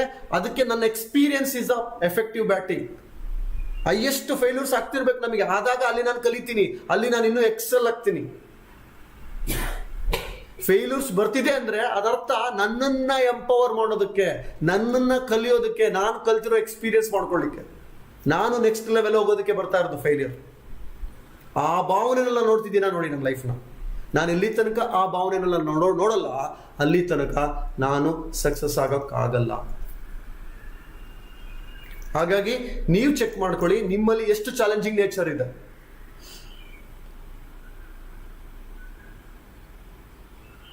ಇದಿಲ್ಲ ಅಂದ್ರೆ ಸಾಧ್ಯನೇ ಇಲ್ಲ. ಬರೀ ಎಲ್ಲ ಆರ್ಡಿನರಿ ವ್ಯಕ್ತಿಗಳು ಆರ್ಡಿನರಿ ಆಗಿರೋದು ಇದೇ ಕಾರಣ. 1, 2, 3 ಫೇಲು ಫಿನಿಶ್. ಮುಂದೆ ನೋಡೋಣ. ಇನ್ನೊಂದು ಮೋಸ್ಟ್ ಇಂಪಾರ್ಟೆಂಟ್, ನಮ್ದು ಯಾವತ್ತೂ ಸಹಿತ ನಮ್ಮ ಟೈಮ್ ಯಾವ್ದ್ರಲ್ಲಿ ಸ್ಪೆಂಡ್ ಮಾಡ್ತಿರ್ತೀವಿ. ಒಂದು ನೆಗೆಟಿವ್ ಥಿಂಕಿಂಗ್, ಇನ್ನೊಂದು ನೆಗೆಟಿವ್ ಟಾಕಿಂಗ್, ಗಾಸಿಪಿಂಗ್. ನನ್ನ ಆಲೋಚನೆನೂ ನೆಗೆಟಿವ್ ಇರುತ್ತೆ ನನ್ನ ಬಗ್ಗೆ, ನಾನು ಬೇರೆಯವ್ರ ಬಗ್ಗೆನೂ ನೆಗೆಟಿವ್ ಮಾತಾಡ್ತಿರ್ತೀನಿ. ಒಂದು 4-5 ಜನ ಸೇರಿದಾಗ ಬೇರೆಯವ್ರ ಬಗ್ಗೆ ಮಾತಾಡ್ತಿರ್ಬೇಕಾದ್ರೆ ಜಸ್ಟ್ ಯೋಚನೆ ಮಾಡಿ, ಅವ್ರ ಬಗ್ಗೆ ಒಳ್ಳೇದು ಮಾತಾಡ್ತಿದೀವ, ಕೆಟ್ಟದ್ದು ಮಾತಾಡ್ತಿದೀವ. ಎಲ್ಲಿ ತನಕ ನಾವು ನೆಗೆಟಿವ್ ಮಾತಾಡ್ತಿದೀವಿ, ಎಲ್ಲಿ ತನಕ ಗಾಸಿಪ್ ಅಂದ್ರೇನು? ಒಬ್ಬ ವ್ಯಕ್ತಿ ಬಗ್ಗೆ ಇನ್ನೊಬ್ಬ ವ್ಯಕ್ತಿ ಹತ್ರ ಆ ವ್ಯಕ್ತಿ ಇಲ್ಲದೆ ಇದ್ದಾಗ, ಒಳ್ಳೇದು ಮಾಡ್ತಿರೋ ತೊಂದರೆ ಇಲ್ಲ, ಆ ವ್ಯಕ್ತಿ ಬಗ್ಗೆ ನೆಗೆಟಿವ್ನ ಮಾತಾಡೋದು ಗಾಸಿಪ್. ನಿಮಗೆ ಹಾಗೂ ಮಾತಾಡ್ಬೇಕು, ಆ ವ್ಯಕ್ತಿ ಇದ್ದಾಗ ಮಾತಾಡಿ, ದೆನ್ ಯು ಆರ್ ಗ್ರೇಟ್. ಆ ವ್ಯಕ್ತಿ ಇಲ್ಲದೆ ಇದ್ದಾಗ ನಾನು ಮಾತಾಡ್ತಿಲ್ಲ, ದಟ್ ಇಸ್ ಎ ಗಾಸಿಪ್. ಆ ವ್ಯಕ್ತಿ ಬಗ್ಗೆ ಆ ವ್ಯಕ್ತಿ ಇಲ್ದಲೇ ಇದ್ದಾಗ ನಾನು ಮಾತಾಡ್ತಾ ಇದ್ದೀನಿ ಅಂದ್ರೆ ಅದು ಟೈಮ್ ವೇಸ್ಟ್, ಅದು ಗಾಸಿಪ್ ಸ್ಪ್ರೆಡ್ ಮಾಡ್ತಾ ಇರ್ತೀನಿ. ಮ್ಯಾಕ್ಸಿಮಮ್ ಆರ್ಡಿನರಿ ವ್ಯಕ್ತಿಗಳು ಮಾಡೋ ಕೆಲಸ ಇದೇನೆ. ಅವ್ರು ಯಾವತ್ತೂ ಸಹಿತ ಅವ್ರ ಯೋಚನೆಗಳು ಯಾವತ್ತೂ ನೆಗೆಟಿವ್ ಆಗಿರುತ್ತೆ. ಅದಾಗಲ್ಲ ಬಿಡು, ಅದು ಮಾಡೋಕ್ಕಾಗಲ್ಲ ಬಿಡು, ನನ್ನ ಕೈಲಲ್ಲಿ ಆಗಲ್ಲ, ನಿನ್ನ ಕೈಲೂ ಆಗಲ್ಲ. ನಾನು ನೆಗೆಟಿವ್ ಮಾತಾಡ್ತಿರ್ತೀನಿ, ನನ್ನ ಮನೆಯವ್ರಿಗೂ ನೆಗೆಟಿವ್ ಮಾಡ್ತಿರ್ತೀನಿ, ಎಲ್ಲರಿಗೂ ನೆಗೆಟಿವ್ ಮಾಡ್ತಿರ್ತೀನಿ. ಯಾರಾದರೂ ಮಾಡಬೇಕು ಅಂತಿದ್ರೆ ಅವ್ರಿಗೂ ನೆಗೆಟಿವ್ ಮಾಡ್ತಿರ್ತೀನಿ. ಒಂದು ನೆಗೆಟಿವ್ ಮಾಡೋದು, ಇನ್ನೊಂದು ಗಾಸಿಪಿಂಗ್, ಇವೆರಡು ಜೊತೆಗೆ ಹೋಗ್ತಾ ಇರುತ್ತೆ. ಆದರೆ ಮಿಲಿನಿಯರ್ಸ್ ಮೆಂಟಾಲಿಟಿ ಇರ್ತಕ್ಕಂಥವ್ರು ಯಾವಾಗಲೂ ಸಹಿತ ಎಫೆಕ್ಟಿವ್ ಆಗಿರ್ತಾರೆ, ಯಾವಾಗಲೂ ಪಾಸಿಟಿವ್ ಆಗಿರ್ತಾರೆ. ಏನೇ ಬರಲಿ ಅದರಲ್ಲಿ ಅವ್ರು ನೋಡೋದು ಪಾಸಿಟಿವ್ನೇ. ಎಂಥ ವರ್ಸ್ಟ್ ಸಿಚುವೇಶನ್ ಆಗಲಿ ಅಲ್ಲಿ ಪಾಸಿಟಿವ್ನೇ ನೋಡ್ತಾರೆ. ಈ ಅಂಶ ಸಾಕಷ್ಟು ರಿಪೀಟ್ ಆಗಿದೆ LT ವರ್ಕ್ಶಾಪ್ ಇಂದನು. ನಾನು ಮತ್ತೆ ಮತ್ತೆ ಮತ್ತೆ ಹೇಳ್ತಾ ಇದ್ದೀನಿ, ಬಿಕಾಸ್ ಇದು ವೆರಿ ವೆರಿ ಇಂಪಾರ್ಟೆಂಟ್. ಅದಕ್ಕೆ ಈ ಅಂಶಗಳು ಇರೋದ್ರಿಂದನೇ, ಈ ಅಂಶಗಳು ಎಷ್ಟು ರಿಪೀಟ್ ಮಾಡ್ತೀವಿ ಅಷ್ಟು ನಮ್ಮ ಸಬ್ಕಾನ್ಶಿಯಸ್ ಮೈಂಡಲ್ಲಿ ಇದು ಸ್ಟೋರ್ ಆಗುತ್ತೆ. ಬಿಕಾಸ್ ಇದು ವರ್ಷಾನುಗಟ್ಲೆಯಿಂದ ದೊಡ್ಡದಾಗಿ ನಮ್ದು ಅಚ್ಚಾಗ್ಬಿಟ್ಟಿದೆ, ಅದು ವಾಸಿ ಆಗದೇ ಇರೋಷ್ಟು ಬೆಳೆದ್ಬಿಟ್ಟಿದೆ. ಅದನ್ನು ನಾವು ರಿಪೀಟ್ ಮಾಡಿ ತೆಗಿಬೇಕಾಗುತ್ತೆ. ಎಷ್ಟು ನೀವು ನೆಗೆಟಿವ್ ಯೋಚನೆ ಮಾಡ್ತಿದ್ದೀರಾ ಚೆಕ್ ಮಾಡಿ. ಆ ನನ್ನ ನೆಗೆಟಿವ್ ಆಲೋಚನೆಗಳೇ ನನ್ನನ್ನು ಹೀಗೆ ಇಟ್ಟಿರೋದು. ನನ್ನ ಆರ್ಡಿನರಿ ವ್ಯಕ್ತಿತ್ವ ನಾನು ನೆಗೆಟಿವ್ ಯೋಚನೆ ಮಾಡೋದ್ರಿಂದ, ನಾನು ಗಾಸಿಪ್ ಮಾಡ್ತಿರೋದ್ರಿಂದ. ಇವಾಗೆಲ್ಲ ಪಾರ್ಕ್ಗಳು ಬಂದಾಗಿದೆ. ಪಾರ್ಕಲ್ಲಿ ಕುತ್ಕೊಂಡಾಗ ಒಂದು ಗುಂಪು ಮಾತಾಡ್ತಿರ್ತಾರೆ, ಅಲ್ಲಿ ಮಾತಾಡೋದು ಬರೀ ನೆಗೆಟಿವ್ ಥಾಟ್ಸ್. ಆ ಗೌರ್ಮೆಂಟ್ ಹಂಗೆ, ಈ ಗೌರ್ಮೆಂಟ್ ಹಂಗೆ, ಅವನು ಸರಿ ಇರಲಿಲ್ಲ, ಇವನು ಸರಿ ಇರಲಿಲ್ಲ, ಅವ್ರ ಮನೆಗೆ ಏನಾಯ್ತು, ಯಾರು ಓಡೋದ್ಲು, ಗಾಸಿಪಿಂಗ್. ಒಂದು ಗುಂಪು ಸೇರಿದೆ ಅಂದ್ರೆ ಅಲ್ಲಿ ಯಾವುದು ಕನ್ಸ್ಟ್ರಕ್ಟಿವ್ ಟಾಕ್ ಇರಲ್ಲ. ಒಳ್ಳೆ ಟಾಕ್ ಸ್ಟಾರ್ಟ್ ಆಯ್ತು ಎಸ್ಕೇಪ್ ಆಗ್ಬಿಟ್ಟಿರ್ತಾರೆ. ಅಂಡ್ ಈ ನೆಗೆಟಿವ್ ಥಾಟ್ ಇರೋದಕ್ಕೇನೆ ಯಾಕೆ ನ್ಯೂಸ್ ಚಾನೆಲ್ಗಳು ಇವತ್ತು ಪಾಪ್ಯುಲರ್. ಅಲ್ಲಿ ಹೈಯೆಸ್ಟ್ ಗಾಸಿಪ್ಸ್ ಇದೆ, ಹೈಯೆಸ್ಟ್ ನೆಗೆಟಿವ್ ಇದೆ. ನೆಗೆಟಿವ್ ಇದ್ರೆ ಇವತ್ತು ನ್ಯೂಸ್ ಚಾನೆಲ್ಗೆ TRP. 10-20 ವರ್ಷದಿಂದ ಬರೀ ನಾವು ನ್ಯೂಸ್ ನೋಡ್ತಾ ಇದ್ದು ಬರೀ ರಾತ್ರಿ 7:00 ಅಷ್ಟೇ. ದಿನಕ್ಕೆ ಒಂದು ಅರ್ಧ ಗಂಟೆ ಆಗ್ತಿತ್ತು ನ್ಯೂಸ್. ಇವತ್ತು 24/7 ಅಲ್ಲೇ ಪಾಸಿಟಿವ್ ಇರುತ್ತಾ? ಚಾನ್ಸೇ ಇಲ್ಲ. ಮ್ಯಾಕ್ಸಿಮಮ್ ಇರೋದು ನೆಗೆಟಿವ್ನೇ. ಆ ನೆಗೆಟಿವ್ನೇ ಎಂಜಾಯ್ ಮಾಡ್ತಾರೆ ಜನ. ಅದಕ್ಕೆ ನ್ಯೂಸ್ ಚಾನಲ್ ಪಾಪ್ಯುಲರ್ ಆಗ್ತಿದೆ. ನ್ಯೂಸ್ ಚಾನಲ್ ಪ್ರಾಬ್ಲಮ್ ಅಲ್ಲ ಅದು, ನಾನು ಅದನ್ನ ಅಟ್ರಾಕ್ಟ್ ಮಾಡ್ತಾ ಇದ್ದೀನಿ, ನಾನು ಅದನ್ನ ಅದರಲ್ಲೇ ಮುಗ್ಧನಾಗಿರ್ತೀನಿ. ನೆಗೆಟಿವ್ ಸ್ಕೋರಿಂಗ್ ನೋಡ್ತಾ ಇರ್ತೀವಿ ನಾವು. ಎಷ್ಟು ನೆಗೆಟಿವ್ ಕಡೆ ಫೋಕಸ್ ಮಾಡ್ತಿದ್ದೀನಿ ನನ್ನ ಲೈಫ್ನ ನೋಡಿ. ಎಲ್ಲೆಲ್ಲೆಲ್ಲೆಲ್ಲೆಲ್ಲ ನೆಗೆಟಿವ್ ನೋಡ್ತಾ ಇದ್ದೀನಿ. ನನ್ನ ಆ ನೆಗೆಟಿವ್ ಆಲೋಚನೆ ಇರೋದ್ರಿಂದ ನನ್ನ ಸುತ್ತಮುತ್ತಲು ಯಾರಾದರೂ ಮಾಡ್ತಾ ಇದ್ರೆ ಅವರಿಗೆ ನಾನು ನೆಗೆಟಿವ್ ಮಾಡ್ತಿದ್ದೀನಿ. ಇದಾಗಲ್ಲ, ನಿನ್ನ ಕೈಲಿ ಆಗಲ್ಲ, ನೀನಿರೋ. ಮಕ್ಕಳಿಗೆ ನೆಗೆಟಿವ್ ಮಾಡ್ತಾ ಇದ್ದೀನಿ. ಅವ್ರೇನೋ ದೊಡ್ಡದಾಗ ಮಾಡ್ಬೇಕು ಅಂತಿರ್ತಾರೆ, ಅದು ನಿನ್ನ ಕೈಲಿ ಆಗಲ್ಲ, ಇರೋ. ನಾನು ಮಾಡೋಕ್ಕಾಗಿಲ್ಲ, ನಿನ್ಗಾಗ್ಬಿಡುತ್ತಾ? ಅವ್ರು ಮಾಡೋಕ್ಕಾಗಿಲ್ಲ, ನಿನ್ಗಾಗ್ಬಿಡುತ್ತಾ? ಈ ಥರ ಎಷ್ಟೊಂದು ವಿಷಯನ ನಾನು ನೆಗೆಟಿವ್ ಮಾತಾಡ್ತಾ ಇದ್ದೀನಿ ನಾನು. ಆದರೆ ಎಫೆಕ್ಟಿವ್ ಪೀಪಲ್, ಸಕ್ಸಸ್ಫುಲ್ ಪೀಪಲ್ ಯಾವತ್ತೂ ಸಹಿತ ಅದು ಏನೇ ಆಗಲಿ ಅಲ್ಲಿ ನೋಡೋದು ಅವ್ರು ಪಾಸಿಟಿವ್ನೇ. Heavy intensive positive. ನಮ್ಮ ಸುರೇಖಾ ಭಾರ್ಗವ್ ಮೇಡಮ್ ಇದ್ದಾರೆ, ಅವ್ರು ಯಾವತ್ತೂ ಸಹಿತ ಯಾರಾದರೂ ನೆಗೆಟಿವ್ ಮಾತಾಡ್ತಿದ್ದಾರೆ, ನೀವು ದಯವಿಟ್ಟು ನಮ್ಮ ಮನೆಗೆ ಬರಬೇಡಿ ಅಂತ ಹೇಳ್ಬಿಡ್ತಾರೆ. ಅವ್ರು ಅಂಥ ಒಂದು ಪವರ್ಫುಲ್ ಇದ್ದದಕ್ಕೆ ಅವ್ರ ಹಸ್ಬೆಂಡ್ ಬ್ರೈನ್ ಹ್ಯಾಮರೇಜ್ ಆದಾಗಲೂ ಸಹಿತ ಅವ್ರು ಪವರ್ಫುಲ್ಲಾಗಿ ಅವರನ್ನು ನಿಭಾಯಿಸಿದರು. ಎಂಥ ವರ್ಸ್ಟ್ ಸಿಚುವೇಶನಲ್ಲೂ ಅವ್ರು ಪಾಸಿಟಿವ್ ಆಗಿ ಇದ್ದಿದ್ದು. ಈ ಥರ ಎಲ್ಲ ಸಕ್ಸಸ್ಫುಲ್ ವ್ಯಕ್ತಿಗಳು ಅಷ್ಟೇ ಪಾಸಿಟಿವ್ ಥಿಂಕ್ ಮಾಡ್ತಿರ್ತಾರೆ. ನಿಮ್ಮ ಚೆಕ್ ಮಾಡ್ಕೊಳ್ಳಿ, ನಿಮ್ಮಲ್ಲಿ ಎಷ್ಟು ಪರ್ಸೆಂಟೇಜ್ ನೆಗೆಟಿವ್ ಇದೆ, ಎಷ್ಟು ಪರ್ಸೆಂಟೇಜ್ ಪಾಸಿಟಿವ್ ಇದೆ ಅಂತ. ಈಗ ಮುಂದೆ ನೋಡೋಣ. ಅವರೇಜ್ ವ್ಯಕ್ತಿಗಳು they don't respect time wasting many time. ಸಮಯಕ್ಕೆ ಪ್ರಾಮುಖ್ಯತೆ ಇಲ್ಲ. ಯೋಚನೆ ಮಾಡಿ, ನೀವೆಷ್ಟು ಟೈಮ್ ಸ್ಪೆಂಡ್ ಮಾಡ್ತಿದ್ದೀರಾ, ಎಷ್ಟು ವೇಸ್ಟ್ ಮಾಡ್ತಿದ್ದೀರಾ, ಎಷ್ಟು ಪ್ರೊಡಕ್ಟಿವ್ ಅವರ್ಸ್ ನಿಮ್ದಿದೆ, ಎಷ್ಟು ಟೈಮ್ ನಿಮ್ಮ ಟೈಮ್ನ ವಾಟ್ಸಪ್ಪಲ್ಲಿ, TV ನೋಡೋದ್ರಲ್ಲಿ, ಫೇಸ್ಬುಕ್ಕಲ್ಲಿ ಕಳೀತಿದ್ದೀರಾ, ಎಷ್ಟು ಅಡಿಕ್ಷನ್ ಆಗಿದೆ ಅದು ಇವತ್ತು ನಮಗೆ. ಆ ಟೈಮ್ ನಿಜವಾಗ್ಲೂ ಅದು ನನಗೆ ಪ್ರೊಡಕ್ಟಿವ್ ಆಗಿದೆಯಾ? ವಾಟ್ಸಪ್ ಅನ್ನೋದು ಎಷ್ಟು ಅಡಿಕ್ಟ್ ಆಗಿದೆ. ಅದರಲ್ಲಿ ಒಂದು ಸ್ಪೆಷಲ್ ಸ್ಟೇಟಸ್ಗೆ ಹೋಗಿ ನೋಡ್ತಾ ನೋಡ್ತಾ ನೋಡ್ತಾ ಬೇರೆಯವ್ರ ಸ್ಟೇಟಸ್ ನೋಡ್ಕೊಂಡು ನಾವು ಲೈಫ್ನ ವೇಸ್ಟ್ ಮಾಡ್ಕೊಳ್ತಿದ್ದೀವಿ. ಅವ್ರು ಏನು ಮಾಡ್ತಿದ್ದಾನೆ, ಅವಳು ಏನು ಮಾಡಿದ್ಲು, ಅವಳು ಯಾವ ಪೋಸ್ಟ್ ಹಾಕಿದ್ಲು, ಎಲ್ಲ ನೋಡಿದ್ಲು. ನನಗೆ ಈಗಲೂ ಅನ್ಸುತ್ತೆ ಫೇಸ್ಬುಕ್ ನನಗೆ ಎಷ್ಟು ನನ್ನ ಪರ್ಸನಲ್, ಓಕೆ ನಿಮ್ಗೆ ಏನು ಮಾಡ್ತೀರಾ ಮಾಡಿಲ್ಲ, ನಾನು ಫಸ್ಟ್ ಡೇ ಫೇಸ್ಬುಕ್ ಇನ್ಸ್ಟಾಲ್ ಮಾಡಿದೆ 4-5 ವರ್ಷದ ಹಿಂದೆ. ಫಸ್ಟ್ ಡೇನೇ ಗೊತ್ತಾಗೋಯ್ತು ಅದ್ರ ಪವರ್. ನೋಡ್ತಾ ನೋಡ್ತಾ ನೋಡ್ತಾ ನೋಡ್ತಾ ಫುಲ್ ಡೇ ಅದಲ್ಲೇ ವೇಸ್ಟ್ ಆಗೋಯ್ತು. ಅವತ್ತೇ ಲಾಸ್ಟು. ಅವತ್ತು ಫೇಸ್ಬುಕ್ಕಿಂದ ಎಕ್ಸಿಟ್ ಆದ. ಇವತ್ತು ನಾನು ಫೇಸ್ಬುಕ್ ನೋಡಲ್ಲ, ನನಗೆ ಗೊತ್ತೇ ಇಲ್ಲ ಫೇಸ್ಬುಕ್ ಅಂತ. ವಾಟ್ಸಪ್ಪಲ್ಲಿ ಗ್ರೂಪಲ್ಲಿ ಎಷ್ಟು ಸ್ಪೆಂಡ್ ಮಾಡ್ತಾ ಇದ್ದೀನಿ ನಾನು. ಏನ್ರಿ ಇವತ್ತು ಪರ್ಸ್ನಲಿ ಮಾತ್ರ ನಾನು ವಾಟ್ಸಪ್ಪಲ್ಲಿ ಇರೋದು. ಎಷ್ಟು ಟೈಮ್ ಸ್ಪೆಂಡ್ ಮಾಡ್ತಿದ್ದೀವಿ ನಾವು. ಒಂದು ಮೆಸೇಜ್ ಕಳಿಸಿರ್ತೀವಿ, ಬ್ಲೂಟಿಕ್ ಆಗಲಿ ಅಂತ ಕಾಯ್ತಿರ್ತೀವಿ. ಅವ್ನು ಕಮೆಂಟ್ ಕೊಟ್ನಾ, ಇವನ್ ಕಮೆಂಟ್ ಕೊಟ್ನಾ. ಅನ್ನೆಸೆಸರಿಯಾಗಿ ಎಷ್ಟು ಟೈಮ್ ವೇಸ್ಟ್ ಮಾಡ್ತಿದ್ದೀವಿ ನೋಡಿ. ಇವು ನಿಮಗೆ ನಿಜವಾಗ್ಲೂ ನಿಮ್ಮ ಕೋಟ್ಯಾಧಿಪತಿ ಮಾಡುತ್ತಾ? ಸಮಯಕ್ಕೆ ಎಲ್ಲಿ ವ್ಯಾಲ್ಯೂ ಕೊಡ್ತಿದ್ದೀರಾ? ಮಿಲಿನಿಯರ್ಸ್ ಮೆಂಟಾಲಿಟಿ ಇರೋರು ಹೈಯೆಸ್ಟ್ ಪ್ರೊಡಕ್ಟಿವ್ ಟೈಮ್ ಕೊಡ್ತಾರೆ. ಫಸ್ಟ್ ಪ್ರಯಾರಿಟಿ ಕೊಡದೆ ಟೈಮಿಗೆ. Every single minute is important ಅಂತ ಹೇಳ್ತಾರೆ. ನೀವು ಚೆಕ್ ಮಾಡ್ಕೊಳ್ಳಿ, ಒಂದೊಂದು ಟೈಮ್ 1 ಅವರ್ ನಾನೇನೇನು ಮಾಡಿದೆ ಅಂತ. ನನ್ನ 1 ಅವರ್ ಪ್ರೊಡಕ್ಟಿವ್ ಆಗಿದೆಯಾ, ಎಫೆಕ್ಟಿವ್ ಆಗಿದೆಯಾ, ನಾನು ಎಷ್ಟು ಪ್ರೊಡಕ್ಟಿವ್ ಆಗಿರ್ತೀನಿ. ನೀವು ಇವತ್ತಿಂದ ಒಂದು ಟಾಸ್ಕ್ ತಗೊಳ್ಳಿ, ನೀವು ಡೈಲಿ ಚೆಕ್ ಮಾಡ್ಕೊಳ್ಳಿ. ಎಷ್ಟು ಅವರ್ ವಾಟ್ಸಪ್ಪಲ್ಲಿ ಇರ್ತೀರಾ, ಎಷ್ಟು ಅವರ್ ಫೇಸ್ಬುಕ್ಕಲ್ಲಿ ಇರ್ತೀರಾ. ಆ ವಾಟ್ಸಪ್ ಫೇಸ್ಬುಕ್ಕಲ್ಲಿ ನಿಜವಾಗ್ಲೂ ಪ್ರೊಡಕ್ಟಿವ್ ಆಗಿರೋದು ಇದೆಯಾ ನಿಮಗೆ ಅಂತ. ಒಂದೊಂದು ಗಂಟೆನೂ ಸಹಿತ ನಾನು ಪ್ರೊಡಕ್ಟಿವ್ ಆಗಿ ವರ್ಕ್ ಮಾಡಿದ್ನಾ ಅಂದ್ರೆ, ಪ್ರೊಡಕ್ಟಿವ್ ಅಂದ್ರೇನು, ನನಗೆ ಅದು ಲಾಭ ಆಗಿರ್ಬೇಕು ಅಥವಾ ಇನ್ನೊಬ್ರಿಗೆ ಲಾಭ ಆಗಿರ್ಬೇಕು. ಬರೀ ಟೈಮ್ ಪಾಸಿಗೆ ನಾವು ಟೈಮ್ನ ತಗೊಳ್ತಾ ಇದೀವಲ್ಲ, ಇದು ಅವರೇಜ್ ಮೆಂಟಾಲಿಟಿ ಅಲ್ವಾ? ನನಗೀಗಲೂ ನೆನಪಿದೆ ಈ ಟಾಪಿಕ್ ನಾ ಯಾವತ್ತು ನೋಡಿದೆ ಅವತ್ತೇ ಡಿಸೈಡ್ ಮಾಡಿದೆ ನಾನು ಟಿವಿ ನೋಡಲ್ಲ ಅಂತ. ಟಿವಿ ನಮ್ಮನೆ ಕೇಬಲ್ಲೇ ಇಲ್ಲ. ಅವತ್ತು ತಗೊಂಡಿದ್ದ ನಿರ್ಧಾರ ಇದು. ಈ ಟ್ರೈನಿಂಗ್ ಈ ವಿಷಯಕ್ಕೆ ಬಂದಾಗಲೇ ನಾನು ನಿರ್ಧಾರ ಮಾಡಿದ್ದು, ಇನ್ನು ಮುಂದೆ ನನ್ನ ಲೈಫಲ್ಲಿ ಟಿವಿ ನೋಡಲ್ಲ ಅಂತ. ಬೇಕಾಗಿಲ್ಲ. ನನ್ನ ಲೈಫ್ ಇರೋದು ಟಿವಿ ನೋಡೋದಲ್ಲ, ಟಿವಿ ಒಳಗಡೆ ಬರ್ತಕ್ಕಂಥ ಶಕ್ತಿನ ನಾನು ಸಂಪಾದನೆ ಮಾಡಬೇಕು. ನನ್ನ ಸಾಧನೆ ಟಿವಿನಲ್ಲಿ ಬರಬೇಕು, ನನ್ನ ಕಾಂಟ್ರಿಬ್ಯೂಷನ್ ಟಿವಿನಲ್ಲಿ ಬರಬೇಕು. ಅದನ್ನು ನಾನು ಮಾಡ್ತಿದ್ದೀನ, ಟಿವಿ ನೋಡ್ಕೊಂಡು ಕೂತ್ಕೊಂಡಿದ್ದೀನ, ಯೋಚನೆ ಮಾಡಿ ಎಷ್ಟು ಪ್ರೊಡಕ್ಟಿವ್ ಆಗಿ ನನ್ನ ಟೈಮ್ನ ಕಳೀತಾ ಇದ್ದೀನಿ ಅಂತ. ಮುಂದೆ ವೆರಿ ಇಂಪಾರ್ಟೆಂಟ್ ಇನ್ನೊಂದು ಅವರೇಜ್ ಮೆಂಟಾಲಿಟಿ ಇರೋರು ಏನಪ್ಪ ಅಂದರೆ, no responsibility, not willing to transform. ಯಾವುದೇ ವಿಷಯಕ್ಕೆ ರೆಸ್ಪಾನ್ಸಿಬಿಲಿಟಿ ತಗೊಳಕ್ಕೆ ರೆಡಿ ಇಲ್ಲ ಅವರು. ಈಸಿಯಾಗಿ ಎಸ್ಕೇಪಿಂಗ್. ನಾನು ಮಾತ್ರ ರೆಸ್ಪಾನ್ಸಿಬಿಲಿಟಿ, ನಾನು ಜವಾಬ್ದಾರಿ ತಗೊಳ್ಳಲ್ಲಪ್ಪ, ನನಗೆ ಯಾಕದು, ನನಗೆ ಯಾಕೆ. ನಮ್ಮ ಕಡೆ ಒಂದು ಹೇಳ್ತಾರೆ, ನನಗೆ ಯಾಕಪ್ಪ ಇನ್ನೊಬ್ರು ಹೊಸ ಬರ್ರಿ. ಇದು ಈಸಿಯಾಗಿ ಎಸ್ಕೇಪ್ ಆಗ್ತಕ್ಕಂಥ ಗುಣಗಳು. ಇದು ಆರ್ಡಿನರಿ ವ್ಯಕ್ತಿಗಳು ಮಾಡ್ತಕ್ಕಂಥದ್ದು. ಇದು ಯಾವುದೇ ವಿಷಯಕ್ಕೆ ಬಂದ್ರೆ ನಾನು ಜವಾಬ್ದಾರಿ ತಗೊಳ್ಳಲ್ಲ, ಯಾಕೆ ಬೇಕು ಅಂತ. ಅಲ್ಲಿ ನಾನು ಜವಾಬ್ದಾರಿ ಯಾಕೆ ತಗೊಳಕ್ಕೆ ರೆಡಿಲ್ಲ, ನಾನು ಟ್ರಾನ್ಸ್ಫಾರ್ಮ್ ಆಗಕ್ಕೆ ರೆಡಿ ಇಲ್ಲ ಅಲ್ಲಿ. ಆದರೆ ಮಹಾನ್ ವ್ಯಕ್ತಿಗಳು ಎಲ್ಲರೂ ಸಹಿತ ಮಾಡಿರೋದು millionaires mentality. They are ready to take all the responsibility. ಜವಾಬ್ದಾರಿ ತಗೊಳ್ಳೋಕೆ ರೆಡಿ ಇರ್ತಾರೆ, ಅವ್ರ ಪರಿವರ್ತನೆಗೂ ಸಿದ್ಧರಿರ್ತಾರೆ. ನಾನು ಚೆಕ್ ಮಾಡ್ಕೋಬೇಕಾಗಿರೋದು, ಎಲ್ಲ ವಿಷಯದಲ್ಲಿ ನಾನು ಟ್ರಾನ್ಸ್ಫಾರ್ಮ್ ಆಗ್ತಿದ್ದೀನಾ, ನಾನು ನೆಕ್ಸ್ಟ್ ಲೆವೆಲ್ಗೆ ಹೋಗ್ತಿದ್ದೀನಾ,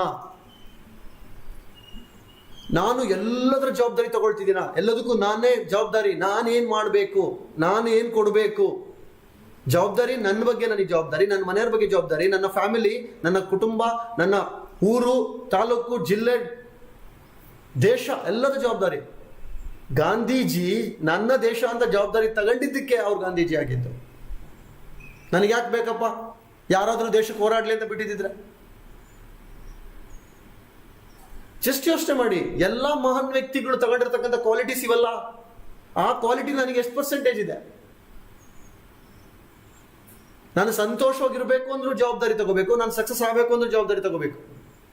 ನಾನು ಸಂತೋಷವಾಗಿರ್ಬೇಕು ಅಂದ್ರೆ ನಾನು ಟ್ರಾನ್ಸ್ಫಾರ್ಮ್ ಆಗಬೇಕು, ನಾನು ಸಕ್ಸಸ್ ಆಗಬೇಕು ಅಂದ್ರೆ ನಾನು ಟ್ರಾನ್ಸ್ಫಾರ್ಮ್ ಆಗಬೇಕು. ಯಾವಾಗ ನಾನು ಟ್ರಾನ್ಸ್ಫಾರ್ಮ್ ಆಗ್ತೀನಿ ಆವಾಗ ನಾನು ಆಟೋಮೆಟಿಕ್ ಸಕ್ಸಸ್ ಕಡೆ ಹೋಗ್ತೀನಿ. ಎಲ್ಲಿ ತನಕ ನನ್ನ ಟ್ರಾನ್ಸ್ಫಾರ್ಮೇಶನ್ ಆಗ್ತಾ ಇರುತ್ತೆ ಅಲ್ಲಿ ತನಕ ನನಗೆ ಸಕ್ಸಸ್ ಗ್ಯಾರಂಟಿ ಸಿಗ್ತಾ ಇರುತ್ತೆ.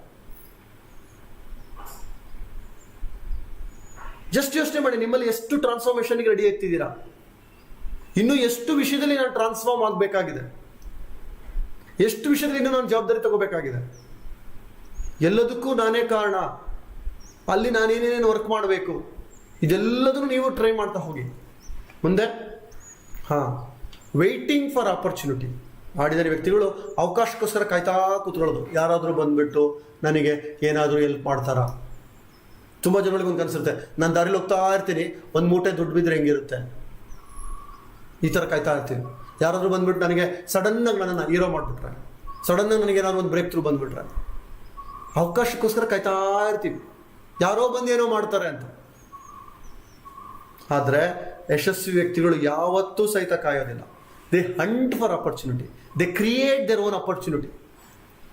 ಅವಕಾಶಗಳನ್ನ ಅವರೇ ಹುಡ್ಕೊಂತ ಹೋಗ್ತಾರೆ, ಇಲ್ಲ ಅವರೇ ಸೃಷ್ಟಿ ಮಾಡ್ತಾರೆ.